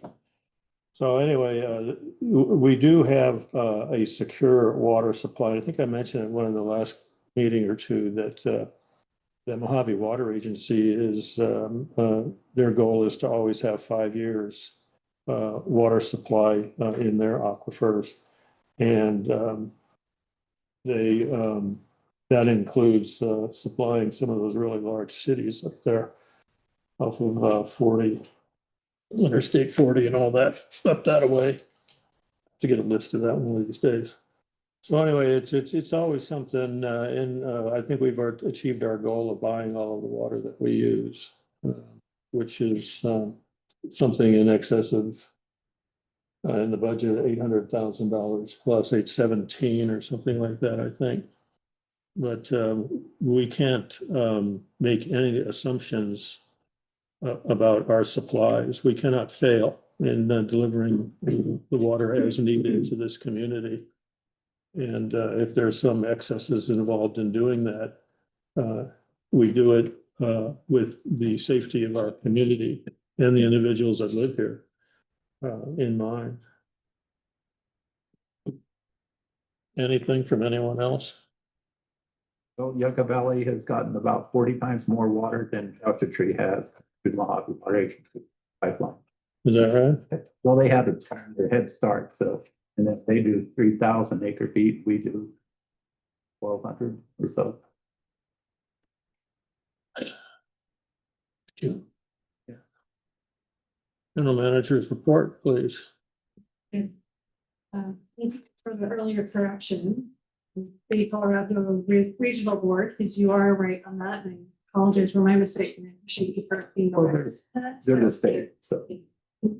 I was also in attendance on the 6th at the, I don't know if I have her name right, Rosalisi Ochoa Town Hall, which was held at Copper Mountain College, along with Vice President Doolittle, Director Jarlsberg, and Director Fick.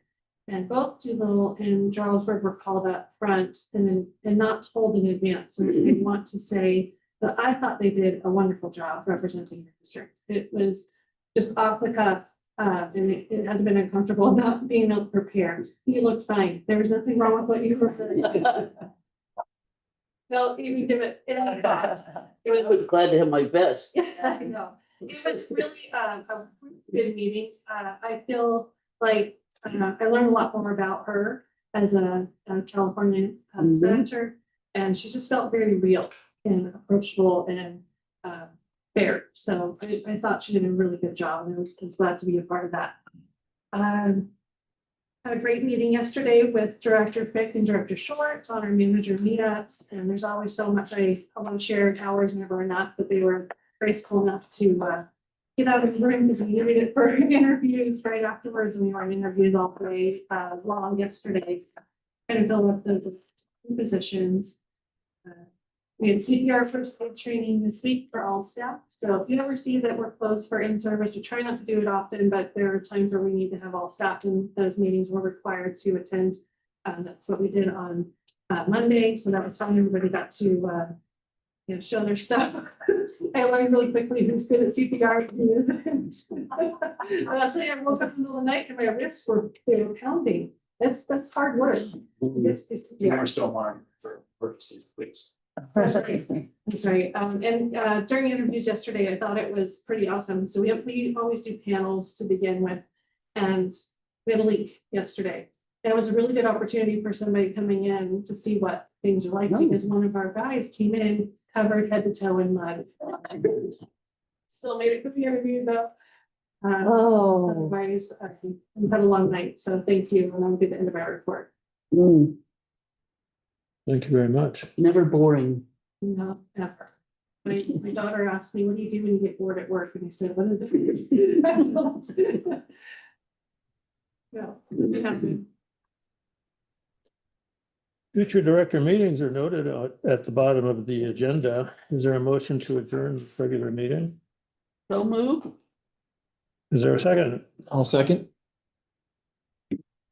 This meeting is adjourned. 8:08. Have a good night. Thank you. Thanks, Jeff.